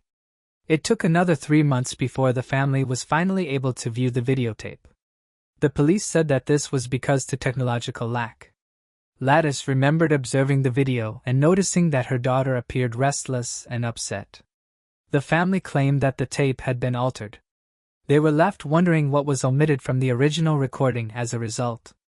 According to reports, Mysteries was spotted carrying a piece of paper 1 second and crumpled on the ground the next. The LASD never explained why the video had been edited. However, this incident was just one of many peculiar and suspicious actions taken by the police during the investigation into Mitras' disappearance and eventual death. When her family reviewed additional footage, they saw a man leaving the station through a different door just 2 minutes after Mitras. Yet, the LASD refused to disclose the man's identity. Unsurprisingly, Mitras' father, Michael, remarked, "That makes me suspicious. My daughter is the one who leaves the building first, and they don't say anything about him. He may have taken her hostage, offered to drive her to the impound lots, abandoned her, and then returned to get her. Perhaps he missed her. Why have they been hiding him is the key question. It is their responsibility to uncover the facts and get off their donut-eating asses." Mike Kessler, a journalist for LA Magazine, managed to uncover the identity of the officer in question. It turned out that the officer had been transferred less than 6 months after Mitras' family saw the video of him leaving the building. When Kessler approached him, the man replied, "Unfortunately for you, dude, I wasn't there," before hanging up. Undeterred, Kessler persisted and eventually succeeded in speaking with the officer again. This time, the individual insisted he had no memory of being at the department that evening. He said to Kessler, quote, "I was one of the guys that kept away from this, minding my own business." The night this nonsense happened, the LASD conducted a search on January 9, 2010. In the department's history, it was one of the volunteers searched both on the ground and in the air, going over ridges, trails, and creeks. More searches were conducted later that year on June 5-6 with the participation of over 100 private citizen volunteers. Despite ongoing efforts, searchers were unable to locate Mitras. Then, on August 9, 2010, shortly after noon, rangers exploring Dark Canyon stumbled upon her remains while inspecting a recently cleared marijuana farm. The area was rugged, overgrown with poison oak, jagged rocks, and thick plant debris, with no marked trails. Mitras' body was discovered above a creek bed, appearing mummified. The police were promptly contacted by the rangers. A deputy from Lost Hills showed up at the site about 1:30 p.m. Despite the fact that the coroner should have been notified right away, it was almost 3 p.m. when he was contacted. The coroner was dispatched to the Lost Hills station at approximately 5 o'clock in the evening to await an airlift from a point above the canyon, and 2 investigators were transported to the crime scene around 5:20 p.m. 1 hour and 40 minutes more went on as the coroner waited for the chopper. Later, the police announced that the airlift had been postponed while the helicopter assisted in the hunt for a hiker who had gone missing. Detectives gathered Mitra's remains at 8 p.m. as the sun was setting and had them transported back to the station, the state code in question, which said that a body could not be disturbed or removed from the location of death without the consent of the coroner or the coroner's designated deputy, and the Assistant Chief Coroner Ed Winter's instructions were disregarded in this case. The LASD had access to the remains for more than 6.5 hours in total before deciding to transport them without the coroner's permission. In an interview with LA Magazine, a former LAPD officer stated rather frankly that removing the body from the scene without the coroner's consent was, quote, ass backwards. It is the responsibility of law enforcement to safeguard the crime scene, he said. A body should never be moved without consent. The coroner received the photos that the rangers who had initially discovered the body had taken.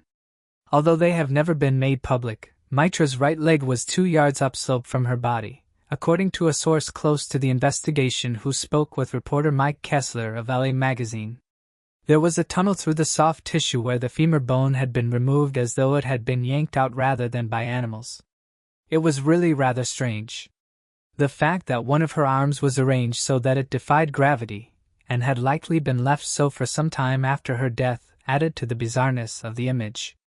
Claire Koff, a forensic anthropologist, has proposed that this was caused by Mitra's body being covered with something after she passed away, but there were going to be more strange revelations.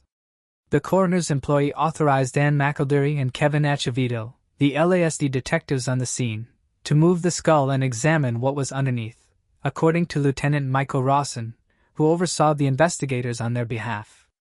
According to Rawson, the head was attached and, quote, the entire skeleton is still in place together with the skull. This, allegedly, isn't what the images of the crime scene depict. It is clear from the photos that the skull had already been cut away from the body. Its mandible was missing from its upper torso, and it was resting upside down. Moreover, when the body was relocated, 5 neck bones were absent. They'd never been located. Whether Rawson and Captain David Smith, who corroborated his account, were present when the body was transferred is uncertain. The detectives and other officers present at the incident have not been made available for comment. When Mike Kessler emailed asking for feedback, Lost Hills Captain Joseph Stephen responded, saying, "Please do not contact the staff. Your repeated attempts to harass my workers are getting increasingly concerning, and they need to stop right away. We are unable and unwilling to talk to you about this situation." The LASD spokeswoman stated that the agency feels uneasy when journalists get in touch with them, and that they have nothing at all to conceal. Even though Mitra's case was unusual overall, the LASD did not think that a crime had been committed. It was claimed that she might have been allergic to poison oak and experienced an acute response, or that she might have ventured into the region and become one of the 2 individuals in California who die every year from wounds caused by rattlesnakes. They also said that the 24-year-old's clothes had been stolen by animals. The only items she had left close to her body were her trousers, belts, and bra.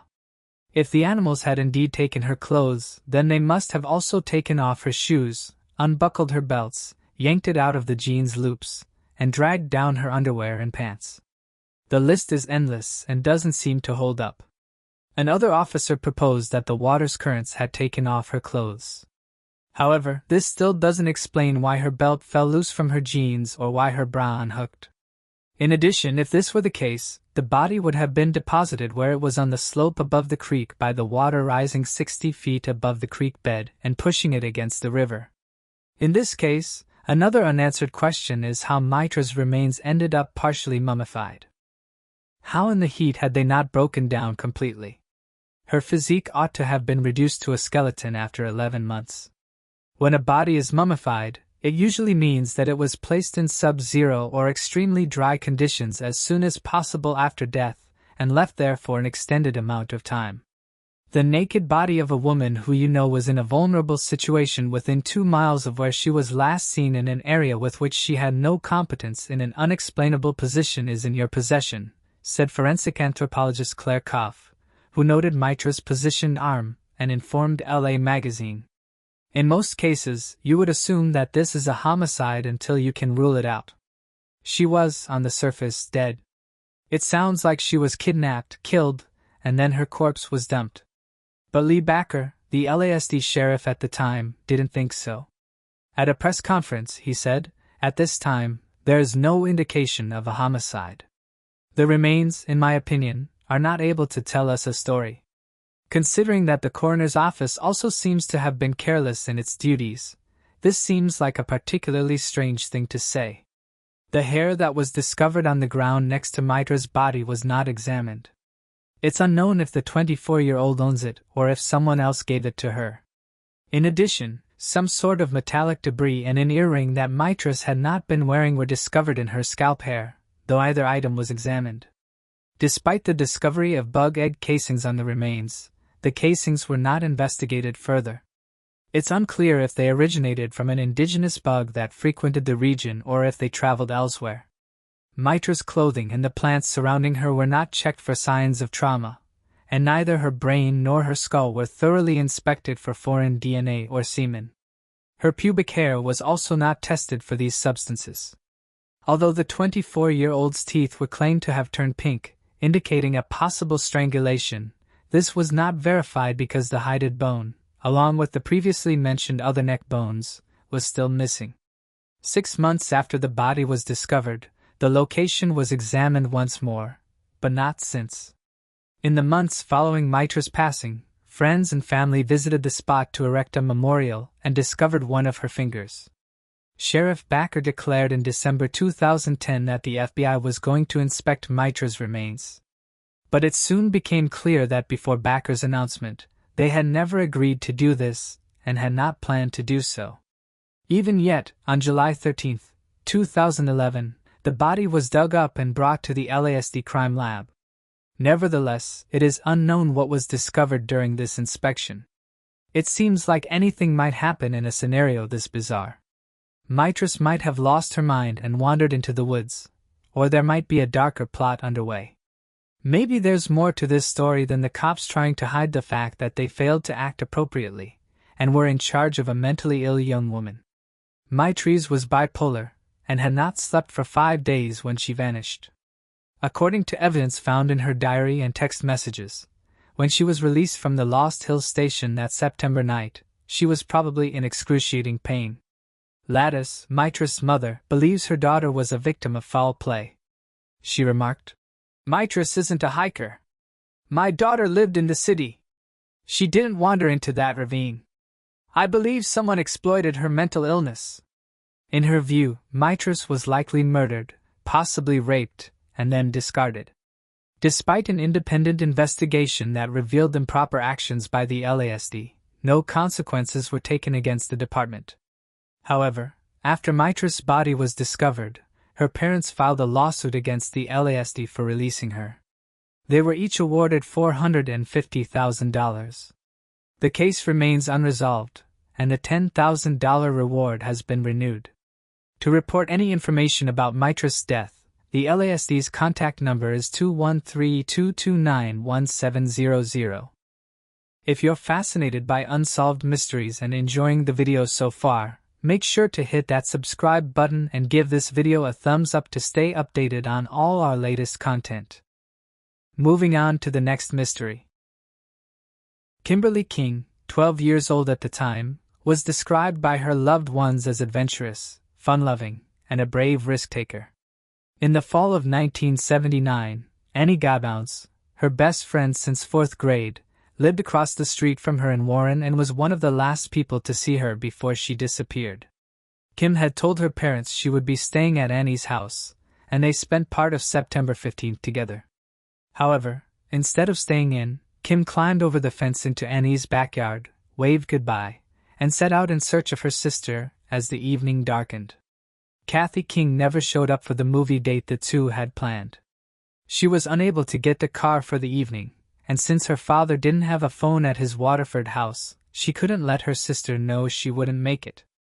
Meanwhile, Kim, still in Warren, decided to head to 11 Mile, a popular hangout spot for teenagers and preteens at the time, located near Roseville, Michigan.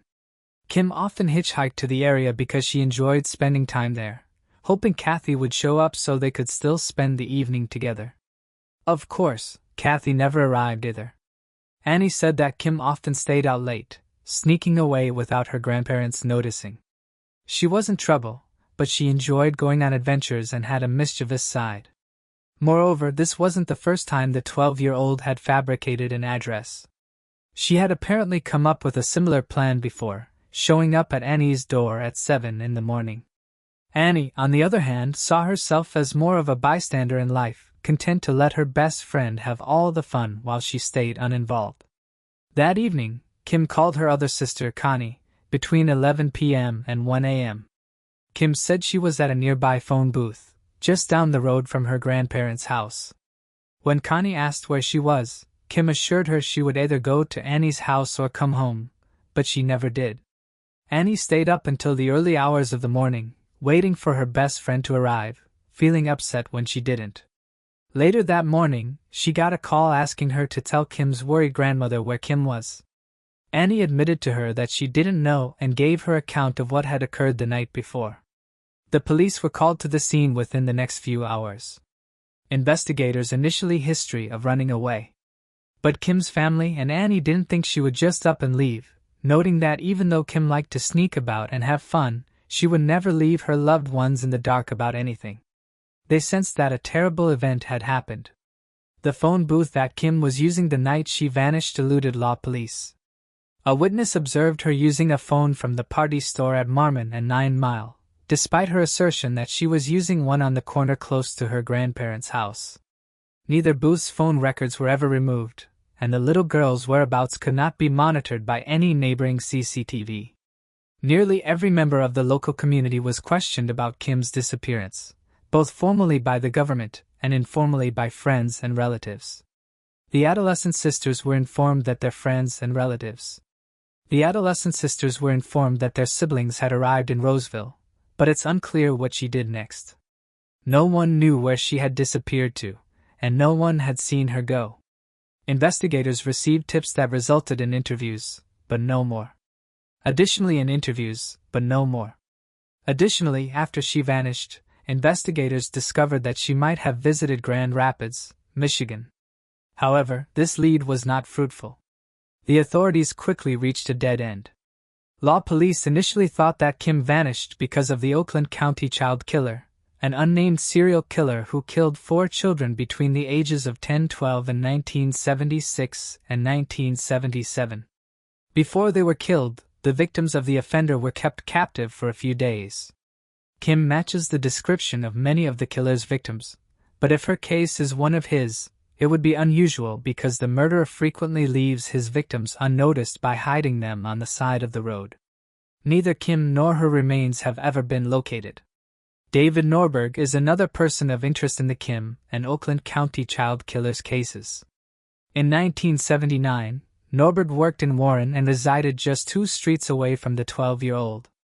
Norberg has never been prosecuted with any of the kid homicides or anything to do with Kim's disappearance.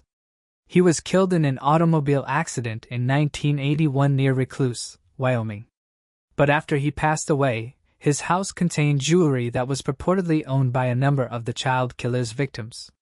When his body was excavated in 1999, his DNA was linked to a hair strand discovered on the corpse of Timothy King, the last victim of the child killer. But 3 years later, officials declared that the hair did not match Norberg.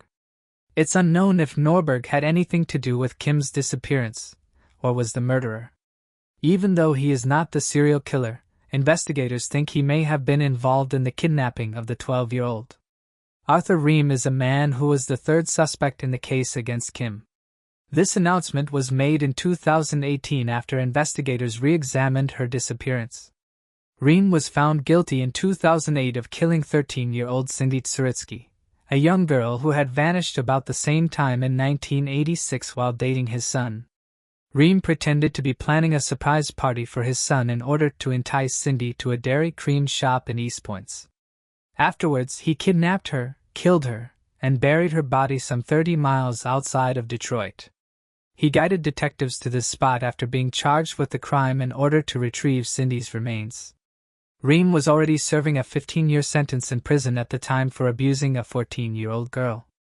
In addition, he served time in prison from 1974 to 1978 after being found guilty of sexually abusing a 15-year-old. In an effort to find other victims, investigators excavated the spot where Reem had buried Cindy in 2018. They'd heard that while he was inside, he boasted of having killed 46 other people. Despite not finding Kim's remains, law enforcement was certain that Reem had buried his other victims close by. Reem does not seem to have confessed to authorities about Kim's case or any of the other crimes he is thought to be involved in thus far. Since 2018, there haven't been many updates. Kim's sisters are still searching for answers despite the death of their grandmother in 1995. Annie is hoping that someday they will be able to come to a true understanding. Kim's grandmother bought her a burial plot before she passed away. The last time 12-year-old Kimberly Alice King was seen was on September 15, 1979, when she left her best friend Annie's Warren home. She might have been at the Roseville, Michigan vicinity of 11 Mile after this. Kimberly was on the phone with one of her sisters from 11 to 11:30 p.m., after which she was never seen or heard from again. She is described as a 5'5" Caucasian woman with blue eyes and blonde hair. At the time she was last seen, she weighed around 105 pounds and was wearing trousers and a blue sweater. She is often called Kim, and her upper front teeth are spaced apart. Kim is said to have a peg-shaped upper incisor. If she is still alive, she would be 55 years old. Anyone with information about her disappearance or whereabouts is encouraged to contact the Warren Police Department at 586-574-4700. Moving on to the next mystery.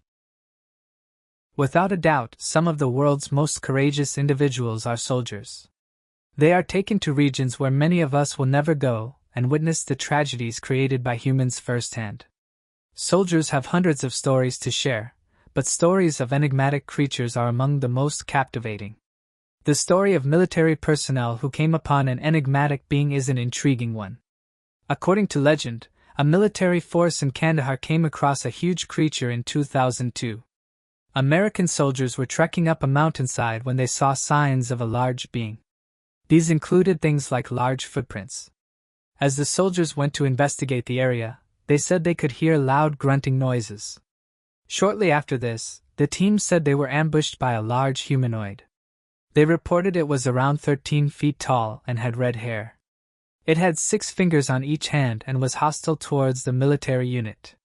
One of the men, unfortunately, pierced by the giant's large spear. The giant was said to be dressed in animal skins. The reason the team was in the area was because another military unit had gone missing, and so a rescue mission was planned to see what happened and hopefully bring back any survivors. After the soldier got pierced with the spear, it then turned his attention to the rest of the group. The others quickly fired at the giant, hitting it all over its body. They continued to do this until the giant dropped to its knees. After this, the unit reported it to their superiors. They gave them clear instructions to hide the body and stay near it, ensuring that no one nearby saw what they were trying to hide. After this, the body was taken to a secure location, and high-up officials told the soldiers that they were never to speak of this again. Another strange encounter is that of the jinn. According to the ancient scriptures seen throughout the Middle East, the jinn are often referred to as the people of the fire and seem to be as old as the universe itself. Scholars have noted that the word jinn most likely comes from the Arabic root word janta, which roughly translates to mean to hide or to conceal, which gives us a clue as to the nature of the jinn, of which were often regarded as creatures of whom would attempt to conceal themselves from man. The Quran then clarifies that the existence of the jinn first came about during the act of the creation of the universe, and that the jinn came into existence after being created from a smokeless fire similar to that of electricity, and much purer energy. These stories in fact match that of the Judaism interpretation of the creation of Lucifer, of whom was also crafted from fire, and not that of light similar to other angels. The jinn were then described as being more accurately referred to as the people of the fire, and that they would exist in a plane that rested slightly above us but still within our world, slightly out of the reach of any natural senses. Additional information as to the origin and spreading of the jinn gets a little hazy, but references are made of the jinn assisting ruthless kings and rulers and even helping with the building and construction of many cities and places of immense power. Given the fact that the jinn are often described as being unable to be seen or sensed by our natural senses, and constantly attempting to evade detection of all kind, it's no surprise then that the main focus of the power of the jinn circles around its ability to take any form. It's believed that the jinn have the ability to take the form of any animal or person and that they often use these tactics to get away from someone pursuing them, or to trick loved ones of an individual into doing something for them. The only way for someone to be certain of whether or not the creature is a jinn is to look into its eyes. According to legends, the jinn's eyes are constantly blazing like a fire, and that they can be seen in the eyes of any form that they take. Jinns also possess supernatural abilities such as that of possessing an individual to take control of their body, being able to perform superhuman themes that are otherwise unexplainable in the physical world such as speed, flying, vast intelligence, fluency in any language, and a vast amount of unending skills. Definitely seen as one of the strangest reports of modern-day encounters with a jinn was a military encounter seen in Iraq back in June of 2003. An Iraqi soldier and other fighters were stationed at the second floor of a police station to assist with further attacks against the police. This was between the locals and the law enforcement of the city. A lot of people were confused by the sudden attacks by the police, and so one of the main purposes of the Iraqi army assisting with safety was to uncover the reasons as to why such disturbances were taking place. In one of the reports taken by an Iraqi military squad stationed for 247 surveillance, they claimed they encountered several jinn of whom were watching and patrolling the station. The report details that they believed unfazed by the bright surveillance lights used to blind pass-byers of whom attempted to get close to the station at night. Shortly after the report was filed, the whole entire station was attacked, and every soldier and police in the department passed away from injuries. It then circulated that the jinn were at the center of the attacks, and the majority of the disturbances were caused by the jinn waging plans of attack. After the report surfaced, the attack stopped with many locals claiming that the jinn went back into hiding after they were discovered. The military and Bigfoot. The military and Bigfoot seem to have a strange relationship. One of the last places you'd expect to see a Bigfoot would be near a military base. Yet various stories have been told of these ancient creatures getting into these secret locations. And not only that, but shortly after seeing this creature, there appears to be various reports of UFO sightings throughout the area. Oddly enough, according to MUFON or the Mutual UFO Network, it appeared that the third most common sighting of an alien being was that of a Bigfoot. Many people who encounter strange UFO sightings wrote reports of sources landing and a Bigfoot coming out, or encountering a Bigfoot in the forest only for it to disappear like a ghost. And moments later to see a nearby unidentified flying object begin to immediately take off into the sky. These cases also do not include single encounters with the Sasquatch, and only include reports regarding a definitive extraterrestrial account. It's for this reason that Bigfoot might be an extraterrestrial creature instead of a naturally evolved one. American soldiers have gone on to detail seeing these creatures around bases and while on missions. One of the most famous creatures that resembled a Bigfoot was given the name of rock ape.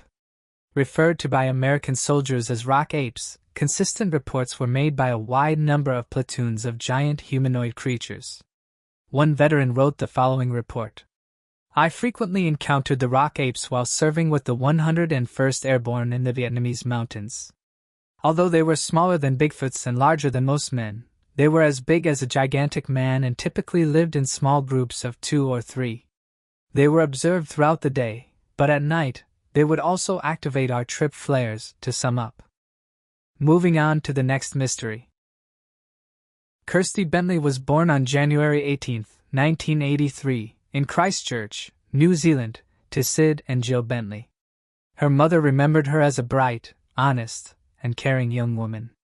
Kirsty was a typical teenage girl who enjoyed spending time with her friends, listening to the Backstreet Boys, and spending time with her new boyfriend, Graham. She was well liked by her peers at Ashburton College and had a strong passion for art.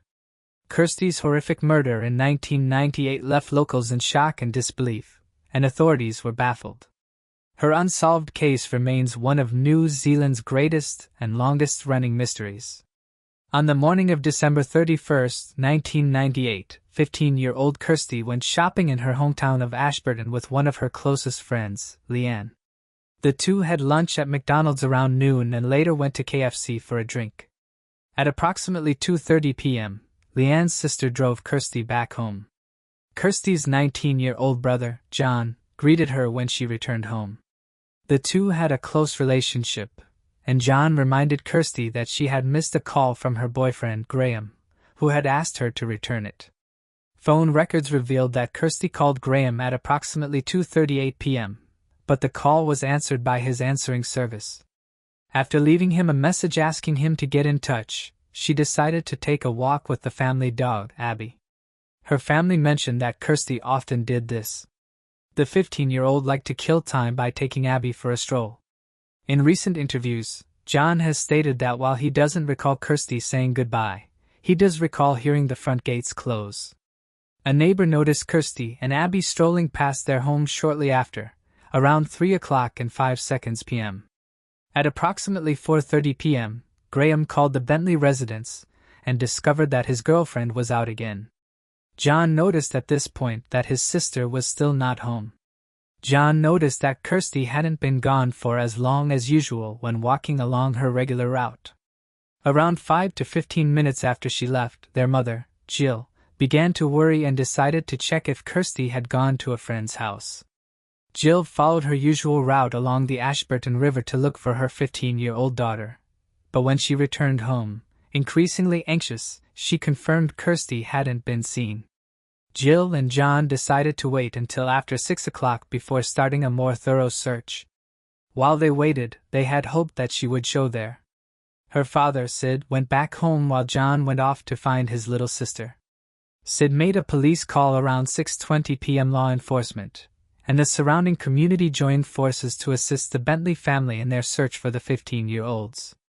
They searched for Kirsty or any clue as to her whereabouts for the entire night, but they were unable to locate her. The formal search and rescue operation started the following morning. At around 10 in the morning, dog Abby was found tied to a tree near the river. This area had been searched the previous night, but it's possible that, due to the dense forest, Abby had been overlooked. Shortly after, investigators discovered two items later identified as Kirsty's belongings: a pair of boxers and a pair of panties. They didn't seem to have been torn or forcibly removed, though the circumstances suggested they were taken off after her likely death. Extensive searches were conducted in the Ashburton area over the following 16 days. Even troops from the military base at Burnham were dispatched to assist in the manhunt.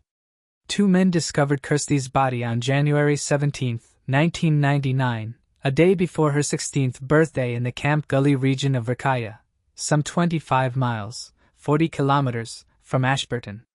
Her body had to be legally identified by dental records because of the advanced condition of decomposition caused by the summer heat. In an area of overgrown bush, Kirsty's body was arranged in the fetal position with her blue sarong and black tank top remaining attached.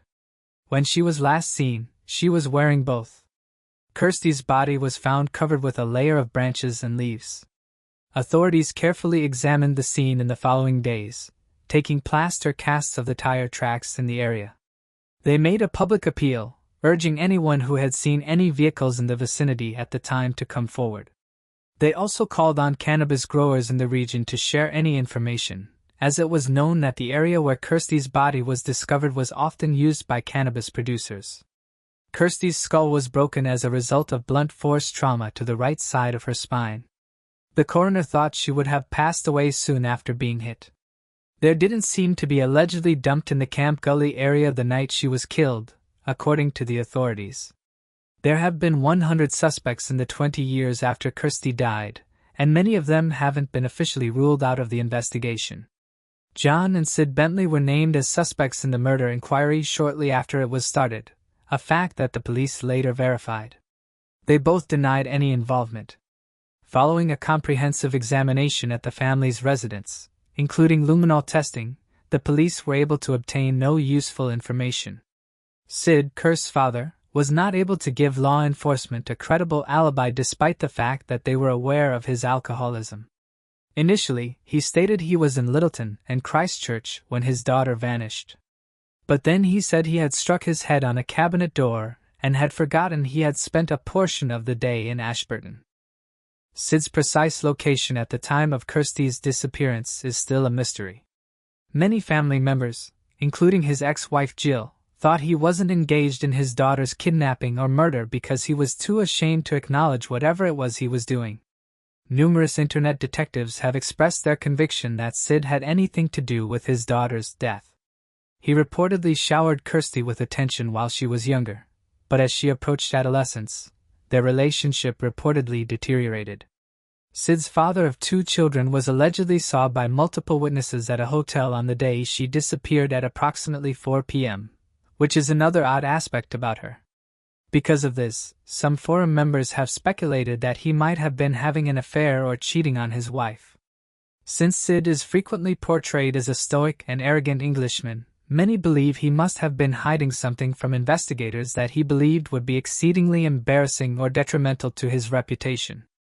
Therefore, he felt his whereabouts had nothing to do with anyone else until his death in 2015. Some people also think Sid was involved because Abby had been very skillfully bound to a tree. Unprofessional investigators have pondered why a cold-blooded murderer would bind Abby rather than murder her as well. This has given rise to the assumption that the person who abducted Kirsty was someone who knew the family well enough to avoid endangering their dog. This theory was supported by a retired investigator who was invited to review the case. Based on the nature of the crime and the way Kirsty's body was abandoned, he said it was likely someone close to Kirsty who committed it. Others, on the other hand, have proposed that Sid had assisted John in covering up the crime or that Sid was innocent but somehow knew more than he was disclosing, possibly even knowing the identity of his daughter's murderer. But there's no proof to support these ideas. Thus, they're just conjecture. And further avenue of investigation that the detectives pursued concerned a unique green van bearing the license number EP9888. The car was identified as a 1961 model that had been converted to a camper. It was either blue or a faded blue-green with the iconic badge on the front. The last time it was registered was in 1995 with the New Zealand Transport Agency. There were only 2 vans that fit its description that were thought to have ever existed in New Zealand, making it incredibly uncommon. Many came forward with information. However, most were mistaken in their claims that the cars they had seen were karma vans. The car was so distinctive that it was simple for the cops to rule them out. After learning of this appeal, a seasoned mechanic came forward to report to the authorities that he had observed a vehicle resembling Kirsty's at the time of her disappearance. The witness was able to provide a detailed description of the van because of his occupation and the van's rarity. The van was sighted in Ashburton and Camp Gully on multiple occasions in the weeks preceding the discovery of the 15-year-old's corpse. Nevertheless, no more leads were ever found, and the precise van was never found. Authorities posted leaflets seeking information on a girl spotted near the van on Chalmers Avenue, near where Kirsty disappeared. In addition to searching for the van, dairy owners in the Netherby suburb knew the youngster as a client, but she never came forward. Her name and relationship to the van are still a mystery. A man who killed 2 people in 2014 and an unidentified individual who was a suspect from the beginning of the investigation are among the other suspects in Kirsty's case.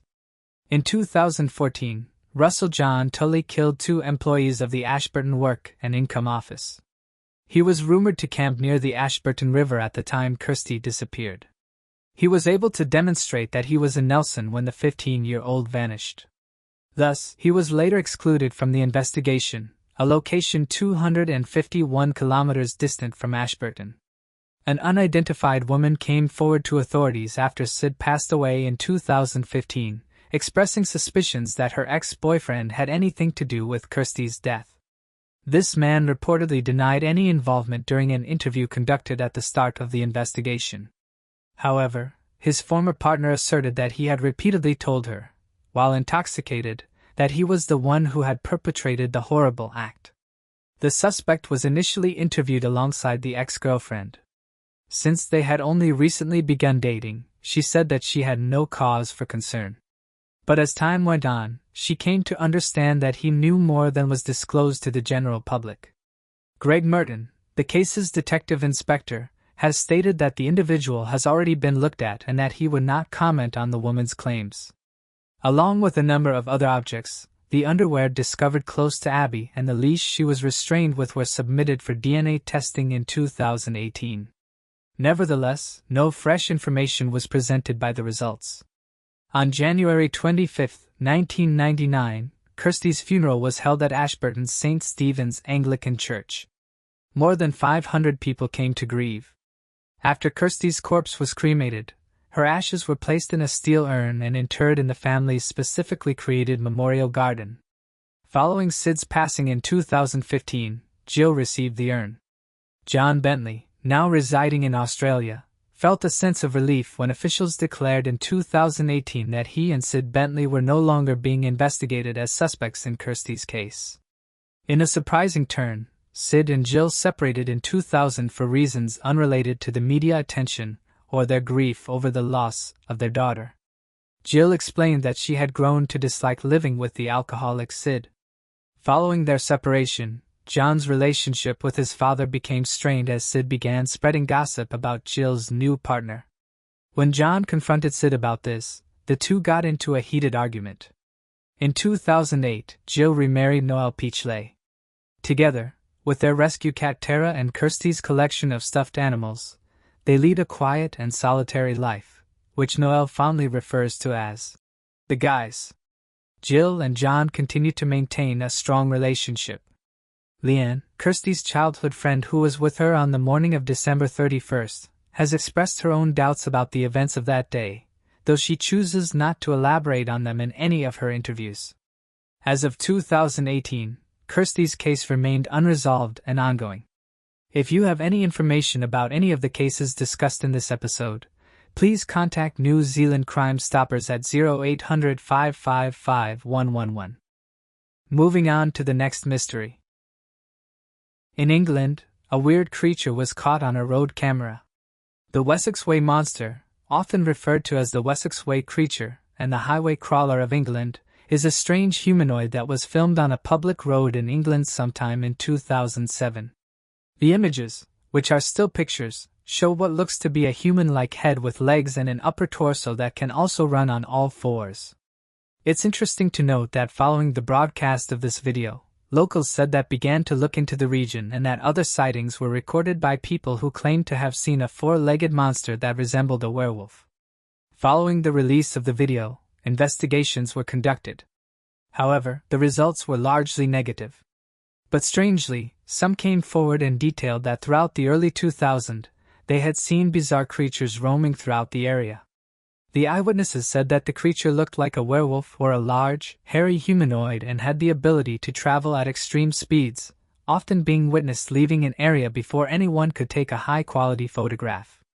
Due to the fast speeds of the creature, it led some to suggest that the creature wasn't anything natural, as at the time some were suggesting that the creature could have been a baby deer crossing the road. But others took screenshots of the creature and said that it didn't appear to look like any of the local wildlife, highlighting that this creature had what appeared to be arms and legs. One officer allegedly came forward and detailed that they had seen strange creatures throughout the Wessex Way region, noting that this location in Devon is home to many strange creatures and that residents have been coming forward for years and describing their mysterious encounters. One eyewitness by the name of Mrs. Green said that she saw a creature that closely resembled the Wessex Way monster and described it as a large, bipedal, canine-like creature with powerful muscular legs, broad shoulders, and a pointed snout. Further saying that it must have been around 6 to 7 feet in length, looked like it had the ability to stand on its hind legs, had fur that was either brown, black, or gray, and also had glowing eyes and sharp teeth. As of right now, we have very little information to go by. And because the sightings happened over 10 years ago, it's been hard to track down any potential eyewitnesses who may have seen the creature. Interestingly enough, those who did see it suggested that it may have been the Dogman creature. One of the earliest known reports of dogman encounters across North America would first be reported near the small town of Elkhorn, Wisconsin, after a series of sightings were made featuring a creature later referred to by the town as the Beast of Bray Road. Although this strange creature is now recorded as one of the most well-known creatures of the area, the original encounters and legends of the creature dating back to the later 1980s or early 1990s contain eerie similarities with more commonly reported dogman sightings of more recent years. On the night of October 31st, back in 1999, a young 18-year-old woman known as Doree Cine Gibson reportedly witnessed what she described as a humanoid bipedal creature covered from head to toe and fur that wrapped around its entire body. According to the eyewitness, she had been driving along Wisconsin's Bray Road, a long stretch of road that resides roughly 3 miles east of the small town of Elkhorn, Wisconsin. As she was driving along the road, she claimed to have seen several animals running at the side of the street, most likely fleeing a large predator in the area.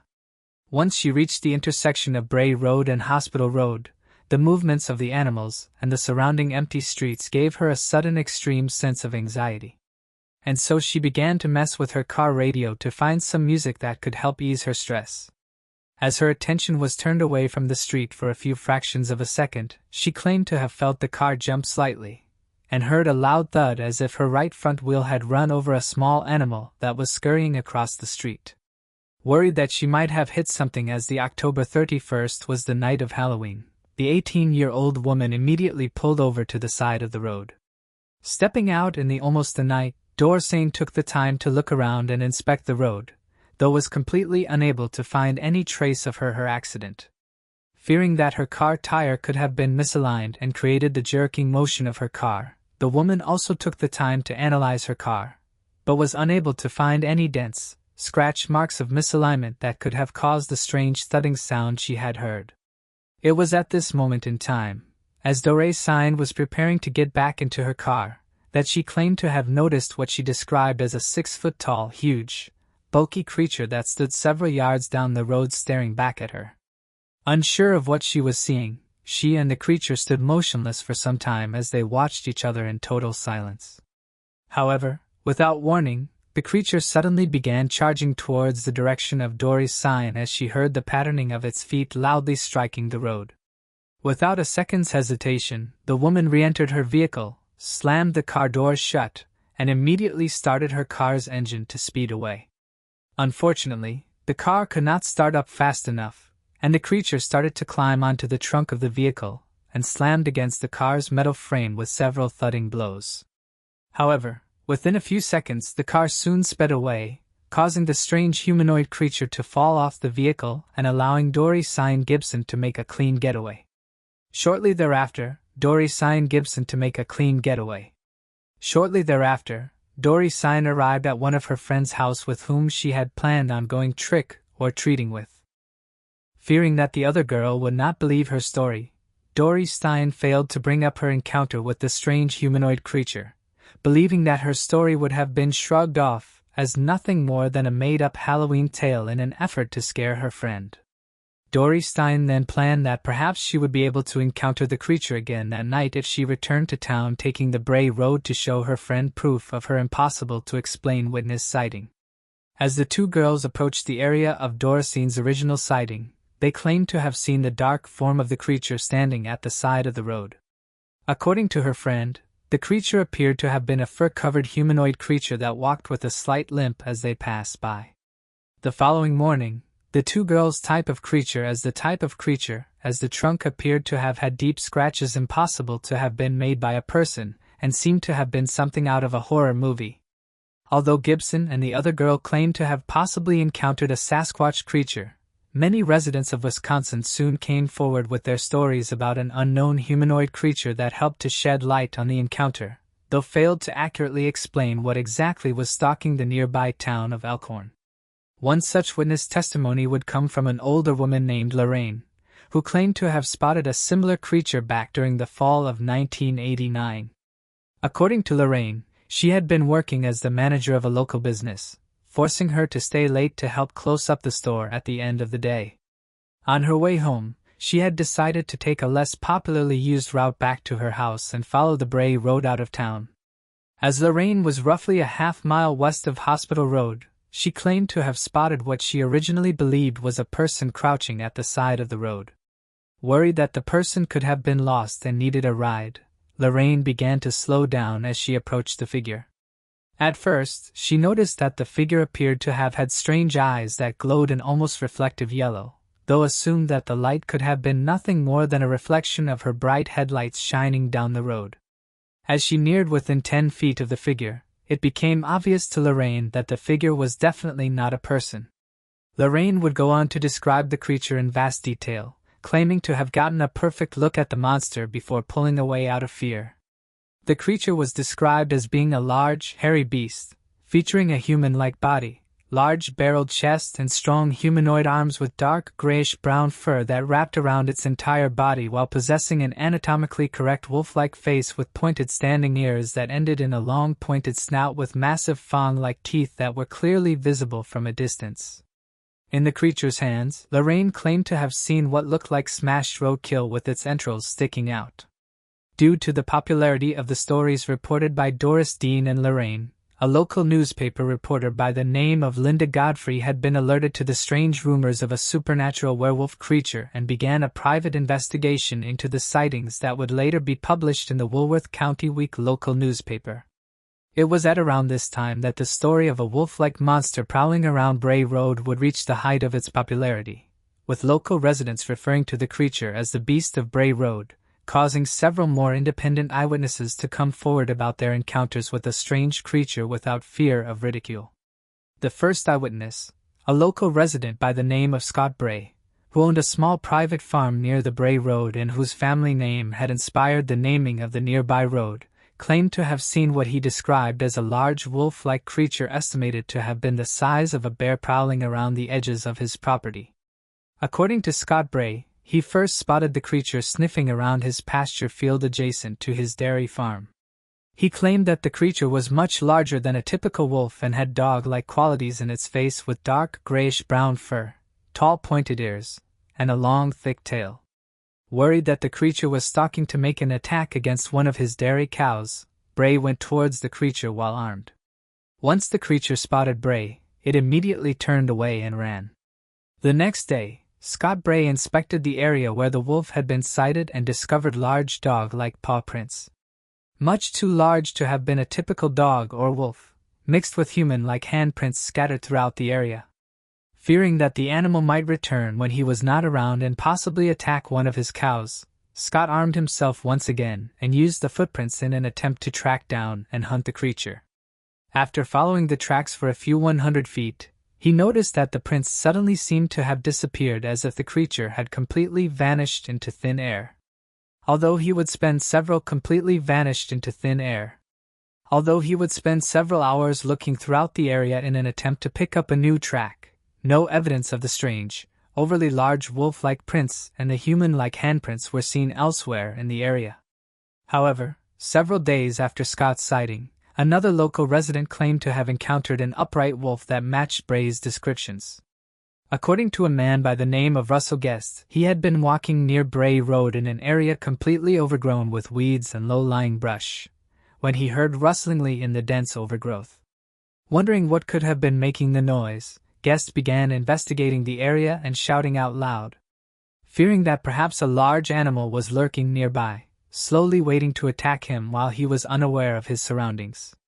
After several more shouts, Guest claimed to have seen a large dog-like creature suddenly stand up out of the nearby bushes while walking slowly towards him on its hind legs. Russell Guest claimed that the creature was little taller than 5 feet, had broad shoulders, and was entirely covered in dark fur.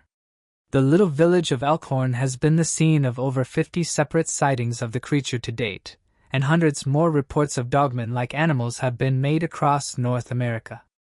Moving on to the next mystery. An unidentified man, known as the Frankfurt Slasher, carried out a series of brutal crimes in the Frankfurt neighborhood of Philadelphia, Pennsylvania, between 1985 and 1990.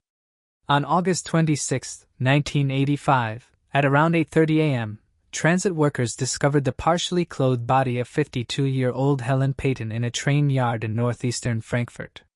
She had suffered a tragic fate, with her legs spread, her blouse undone, and her body arranged in a provocative manner.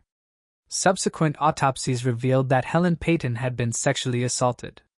Her abdomen was slashed, exposing her organs, and she had suffered 47 stab wounds, with the majority concentrated in her head and chest. This marked only the beginning of the terror. A few months later, on January 3, 1986, a second body was found on Rittner Street, Block 1400, not far from where the first victim was discovered. Anna Carroll, 68, was found unconscious on her bedroom floor after someone noticed her front door was ajar. Like Helen, Anna had been arranged by the killer and was found partially naked from the waist down. She had been gutted and suffered 6 stab wounds to her back. The kitchen knife used in the attack was still at the scene. After this, the brutal Frankfurt slasher did not strike for almost a year.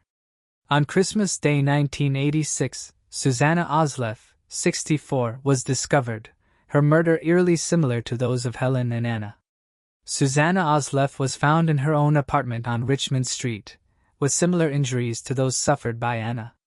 Then, on January 8, 1987, a restaurant worker discovered the body of 28-year-old homeless woman Jean Durkin behind a storage truck on Frankfurt Avenue. She had been brutally stabbed 74 times and sexually assaulted. Like the other victims, her body was positioned and she was nude from the waist down. Before her brother's death in the late 1960s, Jean had lived a relatively normal life. She started hearing voices after that and was given a paranoid schizophrenia diagnosis. She had been homeless for the previous 5 years and was frequently spotted sleeping in the doorway of an abandoned bakery that was located a few doors down from Goldie's, a neighborhood pub. Authorities were informed by those acquainted with her that she was not a woman who was easily subdued. Because of how badly Jean battled, 6 police officers had already attempted to arrest her before giving up. Because of this, police theorized that she might have known the person who killed her and had dropped her guard. It was later revealed that the night before Jean Durkin's death, she had gotten into a confrontation with another woman, Michelle Martin, a client of Goldie's, over a blanket. However, Michelle was eventually cleared of any involvement in the case. As the investigation progressed, authorities began to slowly piece together the details. The violent and brutal attacks on the 4 women in the Frankfurt neighborhood could not have been mere coincidences. Eventually, investigators established a connection between all 4 murders. Goldie's was a well-liked pub on Frankfurt Avenue where they had all been frequent patrons. The neighborhood had a reputation as a center of nightlife and was widely known for its drug users. Though it hasn't been proved either way, there is conjecture regarding the victims of the slasher being sex workers. After this finding, the area was surveyed and a task force was established by the government. When questioned, a female Goldie's barmaid acknowledged knowing most of the victims, even mentioning that Jean typically came in to stay warm. Susanna had claimed that she believed a customer was responsible for the killings, but she provided no further details or explanation. It was later discovered that Susanna had visited the pub just 3 days before her death and had been engaging with patrons, while Anna was known to be more reserved and would buy her own drinks. At this point, authorities decided to tell the media that the murders were unrelated, possibly to prevent panic among city residents. The killings stopped for a year, but resumed in January 1988 with the discovery of 66-year-old Margaret Vaughan's body. 29 times when she was found laying in the entrance of her 49100 apartment block on Penn Street. On this occasion, nevertheless, the investigators were slightly fortunate. A barman remembered seeing Margaret the night before with a middle-aged Caucasian bartender who was described as limping and having a round face and glasses. She remembered enough information to allow for the creation of a composite sketch, which was then circulated across the city. Sadly, despite the police department's plea for assistance, no useful leads were obtained. Teresa Schiarettino, 30, was discovered alone in her Arrett Street flat on January 19, 1989. She was found face up, dressed in only white socks, with stab wounds across her face, chest, and arms. She had suffered sexual assault with a piece of wood in addition to being stabbed 25 times. A bloody shoe print was discovered at the scene, but it was never linked to anyone, and a kitchen knife that was identified as the murder weapon was discovered there. After being questioned by police, the neighbors claimed to have heard a scuffle in her flat, and then a loud thump that sounded like something being thrown to the floor, but they didn't give it much thought at the time, and didn't do anything about it. Shortly after 6 p.m., Teresa was allegedly spotted with a middle-aged white man, and this was when the altercation was reported. The 30-year-old was a frequent customer of Goldie's, as was to be anticipated at this stage. After Teresa's death, the Frankfurt slasher remained silent for more than a year. Not until April 19, 1990 did they launch another attack. Carol Dowd, 46, was found in an alleyway close to a fish market at around 2 in the morning by a patrolling police officer. Number of their victims. In the years preceding their deaths, Teresa, Carol, and Jean had all been admitted to and discharged from mental hospitals. When Teresa was killed, she was still receiving treatment as an outpatient. After Carol was discovered, police turned their focus to the fish market, where they started questioning the staff. They paid particular attention to Leonard Christopher, a black man who lived nearby and was acquainted with Margaret Vaughn, one of the victims.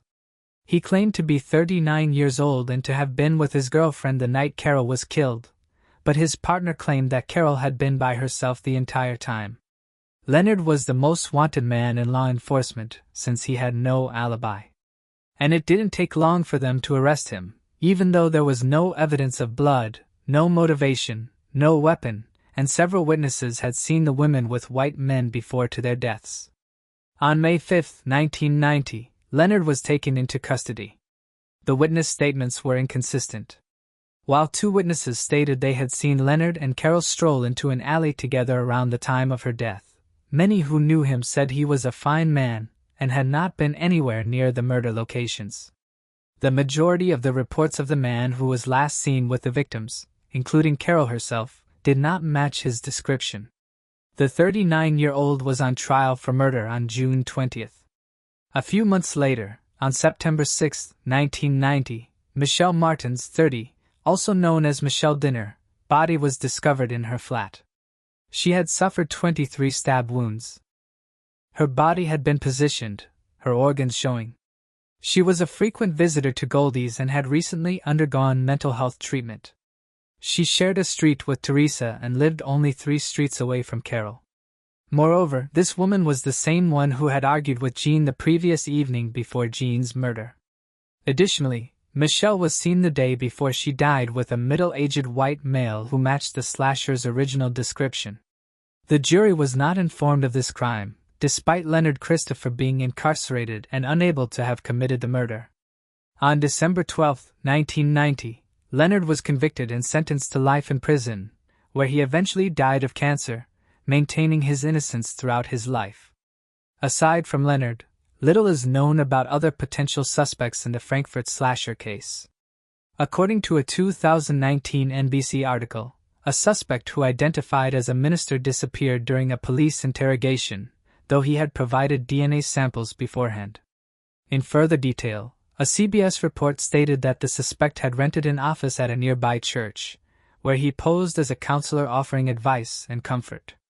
The police reportedly learned of the death of their primary suspect in 2008. After being questioned, he disappeared, and the killing stopped.